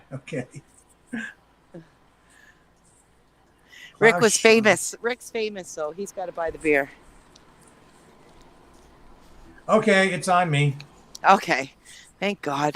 Because I'm broke, spending all my money on hotels, wandering the streets of Ottawa.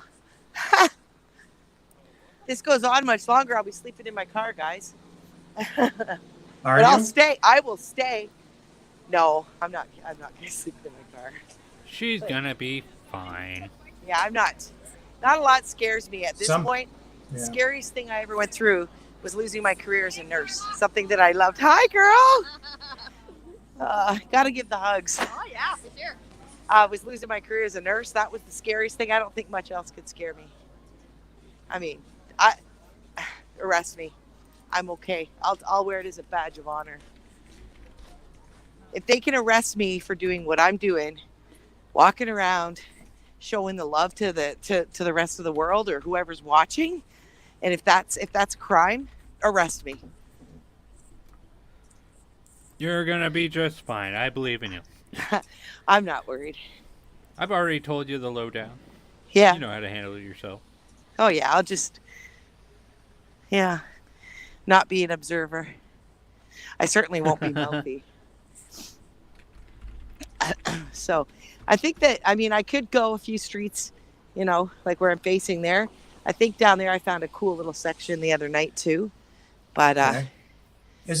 What's the weather like? Is it very cold? it's mild. It's actually mild. I don't know the temperature, but I know I'm not freezing. Now this afternoon I got cold, but I was, I'm functioning on about 2 hours sleep, first of all, because we came through the night, and functioning on 2 hours sleep, and I walked a lot, but I'm actually quite warm right now. I don't know if you're good. Yeah, it's taping. I'm live on a podcast. I know. Look at you, another cameo, photo bomber. Ask him if he wants to say hi. Hey, you want to say hi, Mike? Why don't you tell these guys why you're here and what you're doing? Hi, Mike. Yeah, you can. Oh, you can't? Oh, yeah. Well, you're volunteering. Yes, I'm volunteering my services. And what made you want to come to the Convoy in the first place? The last 2 years. Yeah. I mean, like, how long can we do this for? This has to end. So, give us our freedom or give us the other thing. I don't care. Just Whatever. do something. Do something. Yeah. You got to do something. I know. You heading back? I'm just walking around with these guys, and then I'm going to head back. So that was my driver. This guy drives like a pimped out big diesel truck, and I've always admired people who drive pickup trucks, because they're really brave on the highway. This guy got me here so safely, so quickly. It was the best drive. It was the best car ride ever, and I was in a big truck.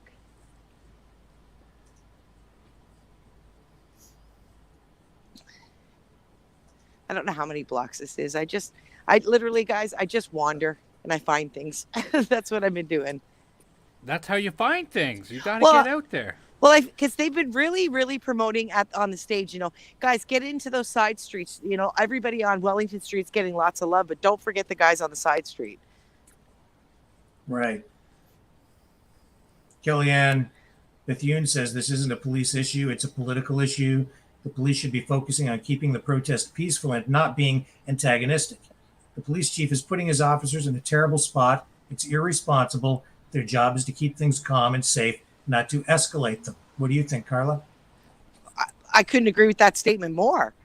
I mean, and you can see it on their faces. I mean, from what their faces you can see, but they don't want to escalate this. They have been in this protest for the last, 10, 11, 12 days, however many days it's been.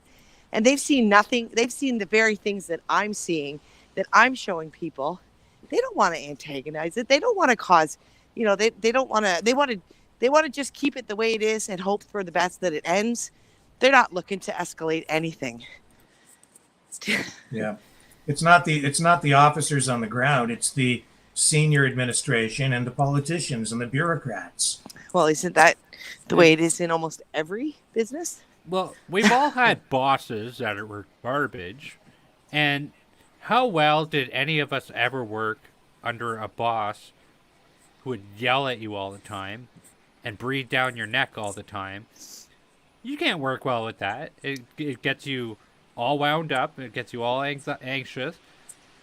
You get those negative emotions running. You're bound to fail if that's what's happening.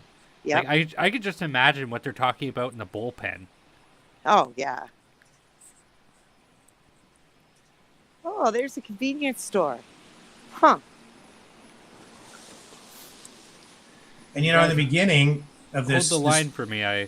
Sure, no problem. We got you. So, in the beginning, businesses were being told to stay closed by the mayor and council, and now we're seeing a shift, right? So some of them are We're opening. seeing them little by little opening up. I mean, how much more can these businesses take? Open, close, open, close, open, close, 50%. Now you can only have 50% and then possibly 50% of the 50%. You know what I mean? So it's like 25% of your people in your restaurant, and in your businesses. This is crazy. They can't do this. And what a huge opportunity for them to recoup some of their losses when you have all of these people down there. Right. Exactly. Like this is money, really. Yeah. And the people here are so generous; they want to spend. I mean, they're just they're throwing like they're picking up a coffee at a place and donating. They're throwing $20. I am live. You're live? I am live. Oh, everybody's live tonight. Okay, I'm Jacob. Hey, Jacob, let's see what this guy has to say. I'm trying to get the word out right now. I just uploaded this video to. Okay, actually, I should show you this first. You guys see Jacob? Hi, I'm Jacob Varellen. Hey, And, how are you? I just talked to CBC about an hour ago. They were not live, and I called them out on it. I did not want to do an interview with them. They wanted to talk to me about child aid, okay? Because they want to bring in child protective services because they're worried about the welfare of the children here. At the world's most peaceful, most beautiful protest in the world. Like, honestly, this is people who didn't bring their kids go home to get their kids because of how beautiful this is, right? And they're protecting their children. They are their children's. They're the parents. So what is going on here, right? Are you hearing this? Okay, Rick. Yes, we can hear I it. want to give you just a little bit of information. This is important. This is breaking news, guys. Oh yeah. Oh shit. What's going on here? I don't know. My mom just gave me something that I can't find. Dad, bring up that piece of paper, that document. Okay, so Rick, this might be answering your question. Remember, we were discussing if the police came and these kids, we were like, what is going to happen with the kids? Yes. Could Right. that also be while Child Protective Services is coming? Yeah. So they're trying You arrest the parents, someone's got to have the kids. Yeah. 'Cause you and gotta that's protect them from the absolutely cops. Right. We have our constitutional rights. We have the right to due process. We have the right to not be arbitrarily detained. We have the right to life, liberty, and security of the person. These are all this is all the stuff that we should know as people, right? So, this is my YouTube channel. I don't know if this is working. Little V Man, okay? Okay. Ottawa Truth and CBC censorship call out to Trudeau. All right. There's several people who recorded this stuff live. That's why I spoke to them, and I called out. I said a lot of things. It's just the tip of the iceberg. There's so much more that needs to be said. Go watch the video because it needs to be spread.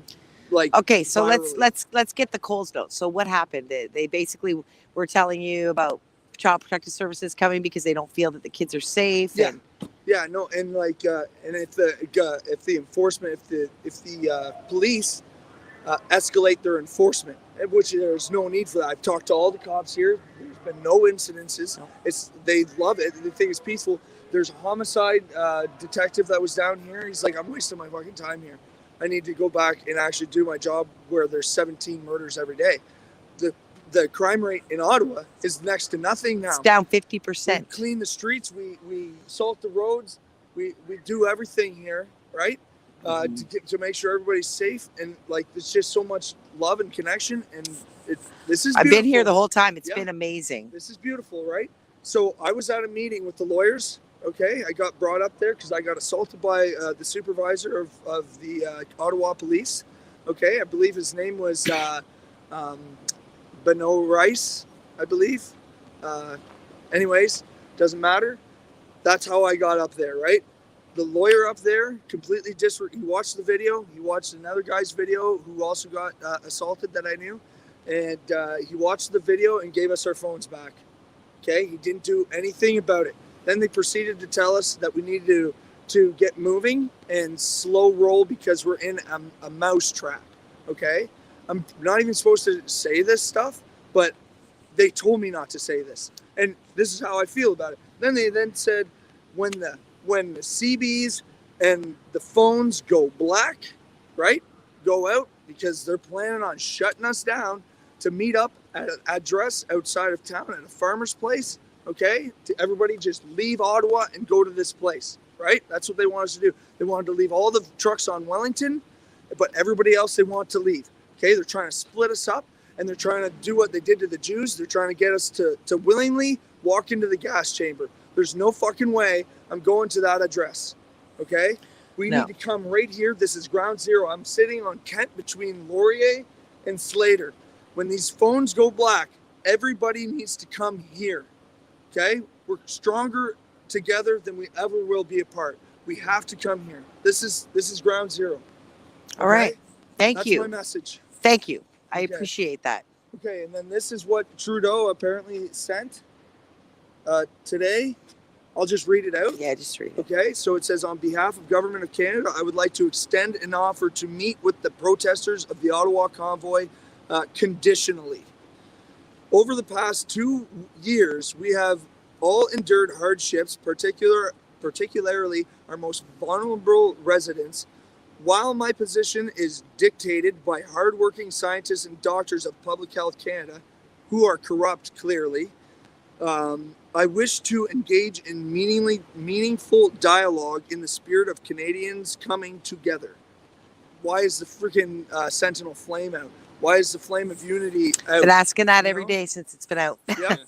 I would like to encourage vaccinations while respecting the rights of all Canadians. Okay? Remember that. Remember he said that. Okay? To that end, I will meet with both organizers and participants of the protests of the nation's capital for a sum of the time no more than the summation of 5 minutes per trucker in the Ottawa Convoy that get vaccination after February 8th, 2 minutes per trucker that can show proof of vaccination received prior to February 8th, and 1 minute per convoy participant that can show proof of vaccination prior to February 8th. Again, he said up there, I would like to encourage vaccinations while respecting the rights of all Canadians. As you know, to respect our rights means to give us choice. Yeah, give us choice. The Nuremberg Code, right? The right to informed consent.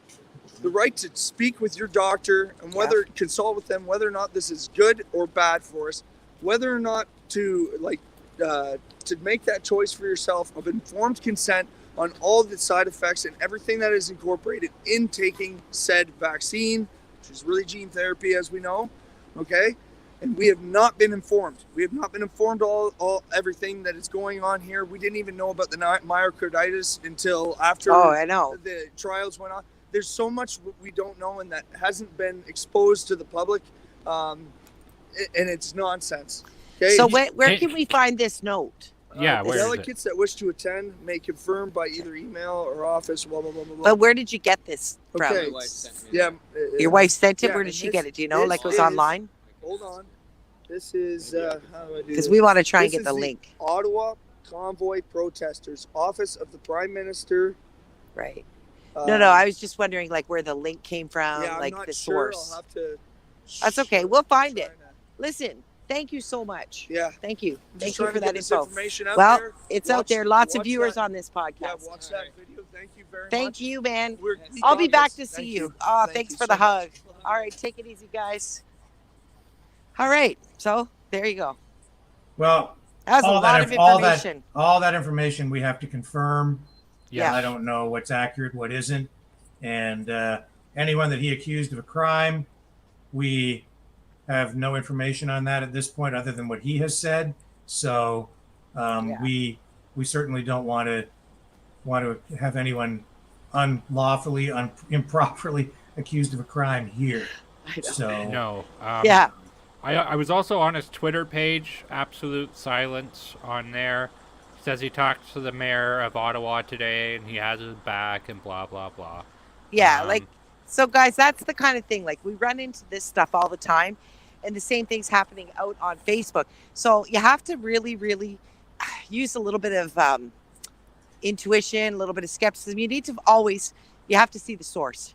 You Always need to see be where it's skeptical. coming from, right? You have to have that skepticism because, I mean, see, I do know that there is a designated negotiator that is supposed to come in and talk to these guys sometime tomorrow. Yes. Yeah. But, we don't have a lot of other details about how that is supposed to go down. And I would warn all of them about it. Yeah. And you had interesting words about that yesterday, Rick Walker. It's like when the FBI sends in a negotiator, they don't do it to help anybody. They do it to stall, and they do it to go in and sweep things out. They sweeten it. They sweeten a bad deal. That's what they do. Yeah. If you have someone that you think is a terrorist, or you have some guy holed up in a house with a gun, and it's a Right. standoff with cops. When they're negotiating with the guy, they don't really want to give the guy what he wants. They're just trying to find a way to get in there and end the thing. Well, And, it's manipulation, right? They manipulate them into thinking they're getting what they want, but they're not. that's right. And that's the thing. It just fits right in with the psychological war we've been in. Yep. You know, But that- yeah, so I didn't know that guy was going to go into all that. So I apologize for that, guy. So anyone who's watching, please, always check the sources. Yes. Yeah, because we don't know how much of that is true and how much isn't. And, Well, I saw a picture there. I saw the picture on the phone, and it looked like a printed letter. And what the Yeah, hell but kind of what the hell kind of negotiation or discussion with the prime minister is like? I will allow it 5 minutes per whatever. Well, that sounded like a policy. It read very much like the policy we had at work. If you're vaccinated by this date, you get this. If you're vaccinated by that date, you know what I mean? It's. I think it's a fake, guys. My spidey sense says it's a fake. Sorry. yeah, because I haven't heard anything else about it. But No. So. and I have been searching here as well, and I haven't been able to find any confirmation of it. Yeah, I was on his Twitter. I'm on the Office of the Prime Minister's website. I see no such letter. So. Yeah. There has to be something out there that's going to trace things back. Now, when he said about the Child Protective Services, that could be speculation because Rick and I were just talking about that. What's Yes. going to happen to the kids? So, and that's logic, right? And I have heard people say, and I've seen comments from people saying they're not going to bring their kids down there this weekend because they're afraid the cops are going to come. And Yeah. and there's the irony, right? It's like they're not. You think about that. The people who have been coming down there, they're not afraid of the truckers or the farmers or the protest. Afraid of They're the police afraid of the police. who are hired to serve and protect us. Isn't Yeah. that disgusting?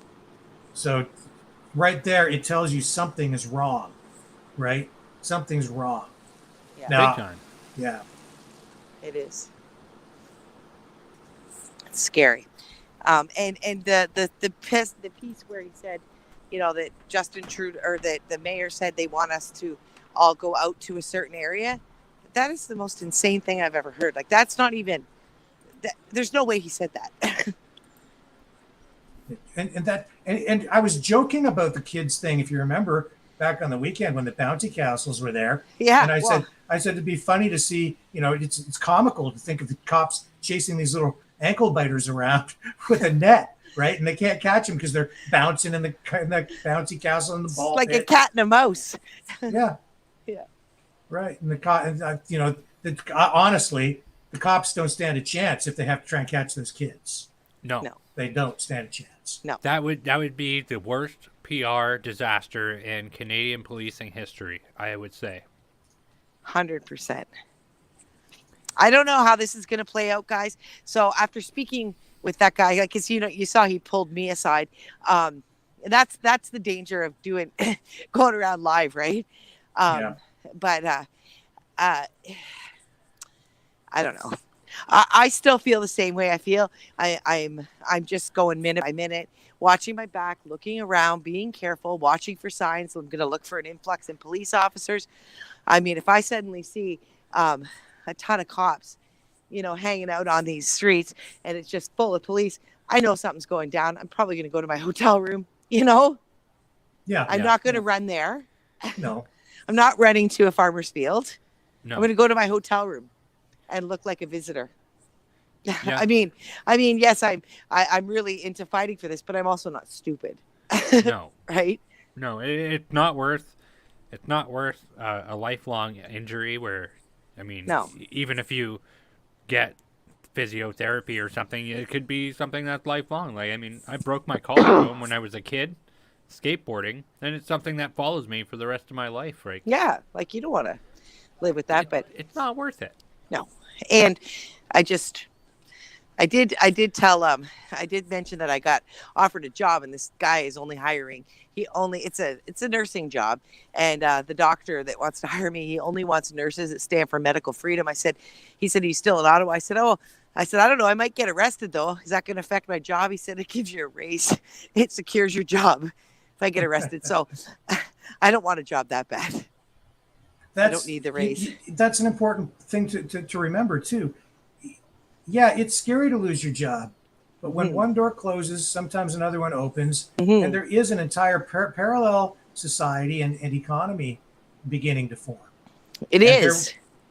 So there will be jobs over there.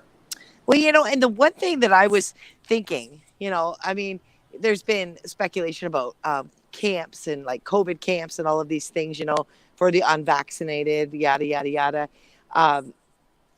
since for months, maybe even a year. And I thought, if I was here and I somehow got caught up and they rounded me up to a place like that, and they just wanted us to live in this camp, these are people I could live with. I would like this society. If we ever had to go underground as a society, the people that I've been spending the last, 10 days with are people that I would want in my community. So that's how terrible it is here. Yes. Well, there is. I'd rather live in that community. Yeah. Well, I think you're aware there is an underground society or economy forming of sorts, right? You see it right here. Like, look at, they've got, we can't go to restaurants. They make their own. We can't go to bars on the weekend. They had dance parties. You can't go to these like big kid places that have the jumping castles. We bring it here. I mean, resourceful, generous, and unified. Yep. Yeah. Well, you're still inspiring us and keeping us on a positive track. Your optimism, honestly, is infectious, and that's why everybody in the comments too. They're just they love you, and I can see why. Well, I think the only way we can go around and continue as we have for the last 2 years, saying that life is over as we know it, that we're not free, that we've lost all of our freedoms, that we're prisoners to Justin Trudeau, or we can decide that we are free and that we've won the battle, and kind of fake it till you make it, so to speak, but be confident in it. I walk around like I'm a free human being, and the more I do it, the freer I feel. Yeah. I've lived more during the pandemic than I have my entire life, like, to be honest. Yeah. I haven't. I've been incredibly depressed, honestly. Oh, I was there. Trust me, Rick. 30 days on the couch, man. My husband said to me, "When are you going to wash your hair?" I said, "Hey, I'm showering my body." He goes, "But your hair." I mean, are you going to leave the couch today? I mean, so I get it. It's not that I haven't experienced depression through all this. It's just that, I don't know. I've done more. I've seen more, and I've lived more. Good. I understand that, and we did get involved in a lot of things, and even this right now, like Brenden and I, we talked about it, and we said, we feel like we have to do something, right? Mm-hmm.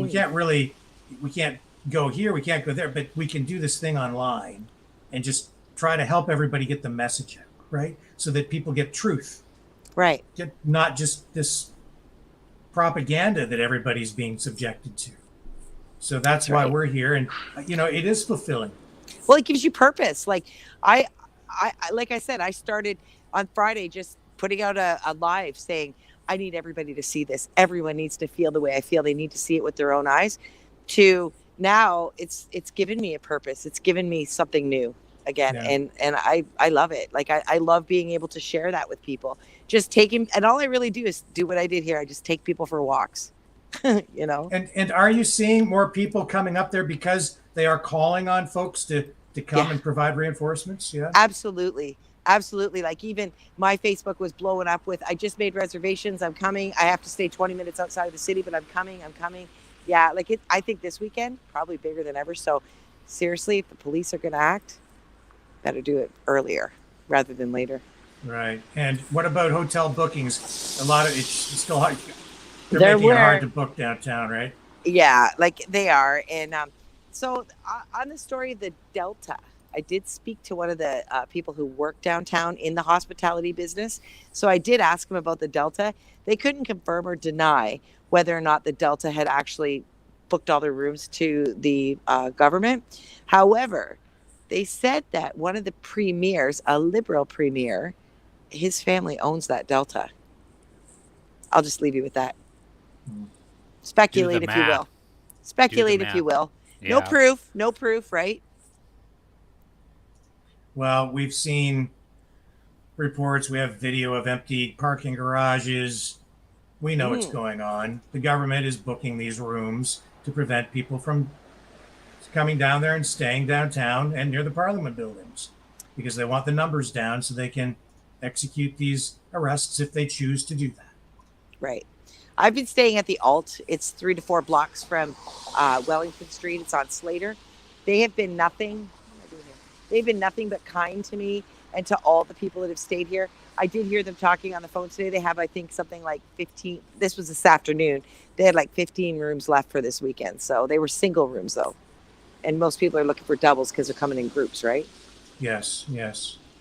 So, and they've been very kind to us. We don't have to wear, like, they don't ask anyone about masks. They treat us very well. Yeah. Isn't that sad that I have to say that? Like, this is a business where typically it would be expected that when I go into a business that I'm treated well because they want my business.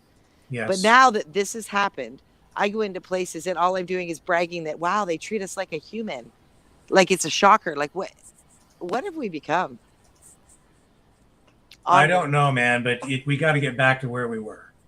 I don't think we need to get back to where we were. I think we need to get back our form of build back better. Okay. So like we need to take this movement forward. That be the new norm. Do you know what I'm saying? Like the way that you're just able to talk to people, the way that you just have genuine love and concern for people, that was missing even pre-COVID.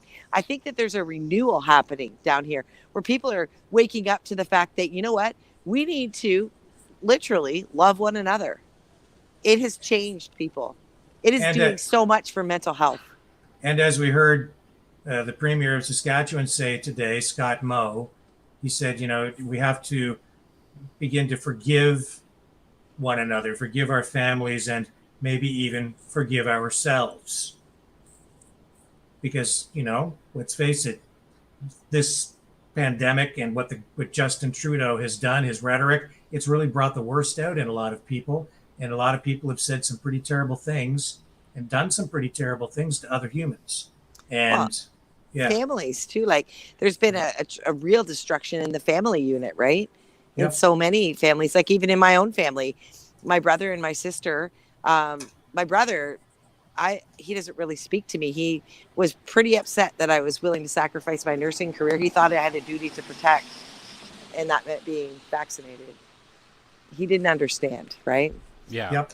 And I have a sister who's quite immunocompromised who refused to see me, who refuses to spend any time with me indoor or outdoor. So, and my other sister, she's vaccinated and never, was never afraid to be around me, but didn't necessarily agree. But now she's been watching what's going on in the convoy and she's wide awake to it. I mean, she was pretty awake before.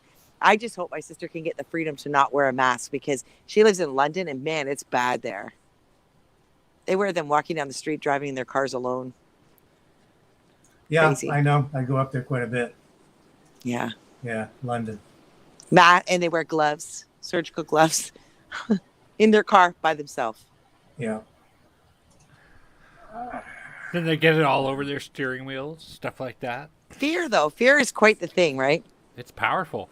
That's why I say choose love over fear. Absolutely. And Every freedom day. over fear. Freedom over fear. And you know what? The government scared us for so long that they forgot that along with the flight is the opposite, which is fight. Mm-hmm. And I don't mean be violent or anything, but I mean stand your ground. Like that is one of the things that's happened, and there's been lots of people since the beginning who have stood their ground and said, no, what we're doing is wrong. Myself and Rick included, and yourself too. Like, we're not new to this party here, and we've been calling it from the beginning, and now it's like, I'm so glad that we've stood our ground. And I think when you said, fight, that's what's going on here. These truckers aren't backing down. Absolutely. They're talking that, if the police come to arrest them, they're just going to lock their doors. Sit there. So.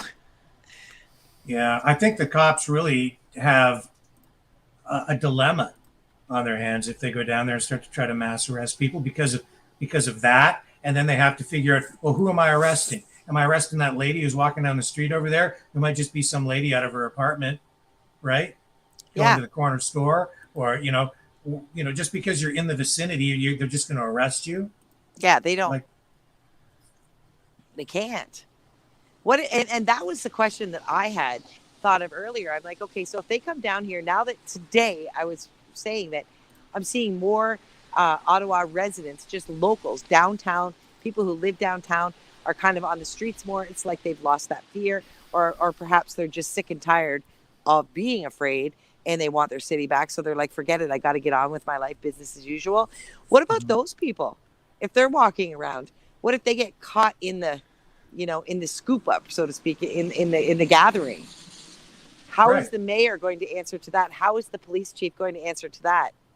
I mean, even yourself, you're just down there shooting video. You're not causing any problems. You're not doing anything illegal. You've booked a hotel room. You're in town. You're visiting. Okay, you're down there with the protesters, but maybe I'm just nosy. There's nothing illegal. That's right. There's nothing illegal about what you're doing. You're practicing journalism, and that's 100% legal. You have every right to be there. I know. So what are they going to do? I mean, that they would have to declare a certain area a no-go zone, and then anyone caught in there would be subject to fines and arrest, I guess. I mean, they keep making up these stupid laws anyways. They go along. So, but it's a dilemma, and it just shows too how this whole thing is so misguided on the behalf of the government, because they're targeting the wrong people. They're targeting their own citizens. Yeah, taxpaying citizens. I've said it before. We've had the war on drugs. We've had the war on terror. Based off of everything we've been seeing in the United States and Canada since Joe Biden has been put in place, is a war on the people. At least certain portions of the people, yeah. And this seems like it's a war on the working class in some way. Maybe some other segments of the society too. You look at the schools, right? Like, especially in the U.S., they had the Department of Justice in the United States. They were going to start using the what was it called? The Patriot Act against parents and stuff like that. Like, this is absolutely terrifying. And Canada has been doing the same thing in their playbooks. Yes. I think the scariest thing is that this is worldwide, right? Yeah. That's exactly right. I think his name is Neil Oliver. He's on Great Britain News. And he says, we've seen President Macron of France say we're going to make the life for the unvaccinated very hard. We see Justin Trudeau making similar statements. Joe Biden making similar statements. And these are all World Economic Forum people. It's like, when there's a legitimate pattern there, that's why you have the expression, if it smells like shit and it looks like shit, it is shit. Well, there's no question this whole thing is a campaign, right? It's a plan, and it's a template. You're seeing it in country after country after country. Even the use of the phrase "build back better." Oh. It's a campaign. It's like an advertising slogan. And they're using it in countries all over the world. So tell me that's a coincidence? No, that's a campaign. Not a coincidence. Not at all. Especially with how much it was discussed. How much it was discussed in both of our elections that we just had. Like, yeah.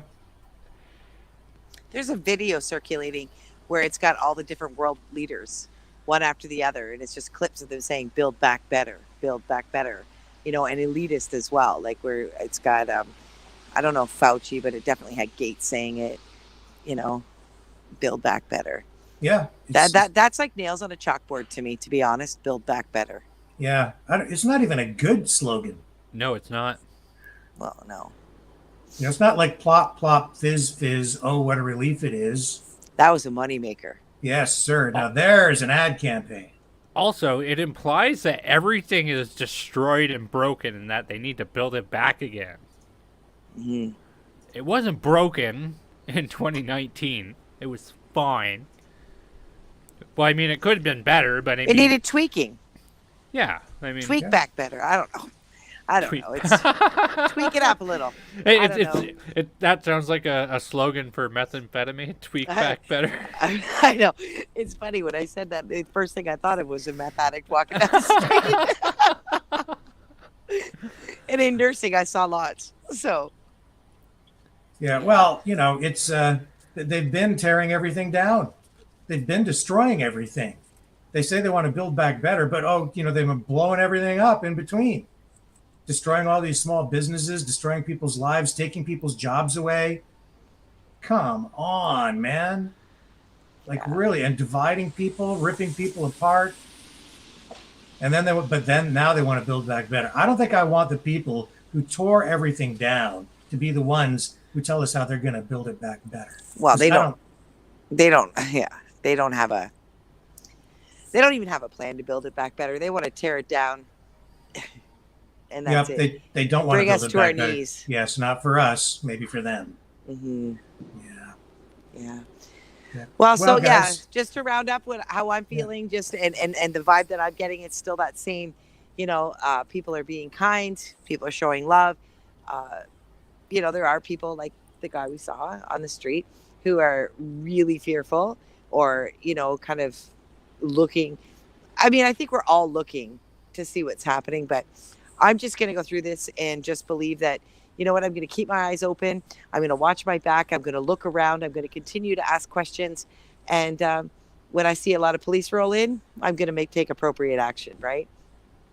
I'm going to make sure that I maintain my composure if I am approached, and I'll give them what they want. I'll show them my ID and I'll be polite to them because, only a guilty person lives in fear of something like that. If the police come, if you're driving your car and you're doing 30 kilometers over the speed limit and they come in behind you, even if their lights aren't on, you're terrified because you're doing something wrong. I'm not doing anything wrong. I'm a Canadian citizen walking in my capital, looking around, seeing things, and I am protesting and standing up for my rights. I'm not wrong. And you're being stalked even as we speak. I know. I can't help it. If there's freaks in this place, I do find them. Crazy ones. Well, Carla, thank you. you. Here in less than 6 hours. Thank you again for everything tonight. I think it's really important what you've done. People are they really want to know what's going on down there. A lot of people, and they do. And you just showed them without all the BS that we're getting from, our CTV, CBC, Globe, the newspapers, Toronto Star, all of them. See it for yourself. That's why I take people for a walk. See it with your own eyes. Yeah. Make your own assessment. Yes. Right. Thank you. And whatever happens, stay safe. I will. Keep yourself safe. Well, you see, I've got my buddy Baxter here. He's got my back. That's why his name's Baxter. I'm good. Okay. Good I'm one. good. Just till Big Law gets here. Big Law's coming in a couple of days. I'll be fine. Big Law's my husband. He's a paralegal. That's why I call him Big Law. It's a nickname. He loves me. All right, guys. Thank you again. I missed you guys, so I was really happy and excited when Brenden messaged me and asked me to come on tonight. So yeah, of course. All right. If anything exciting happens, you guys will know because I'll be doing them on my lives, and I'll let you guys know too because and if I go black, I don't know where I am. Call Big Law. Okay. Call Big Law. All right, guys. Gotcha. Call Big Law. Have a great night. All the best. Stay safe. Yes, you guys too. Take it easy. Take it easy. Well, Rick. There you go. Yeah. Also, I'm out of time at this point, so I think this is a good time to wrap it up anyway. It was a pretty good show. We got to catch up with events. We checked in with what's going on at the Ambassador Bridge. We caught up with Carla. She took us on a tour of Ottawa. So we'll be back tomorrow. Yeah. A lot of stuff that's likely to transpire overnight. I'm sure of it. So, we'll be back because we're going to have a lot to talk about tomorrow night. I can feel it in my bones. I feel like this is the calm before some sort of a storm. I just hope that the storm that comes is is a positive one and not something that is destructive. Round and round she goes. Where it'll stop, nobody knows. But anyway, folks, my name is Brenden Kennedy. I'm the host of the Flow of Discourse podcast. Thanks for watching. I really appreciate doing this. Yeah. And I'm Rick Walker with Maverick Multimedia and Maverick News. And this has been live coverage in Ottawa. You've been watching Freedom Convoy 2022, cruising to the capital. See you tomorrow night, 6 p.m. Eastern Standard Time. Thank you, everyone, for watching. And please don't forget to subscribe, like, share, and ring that bell to get notifications. It really helps us out.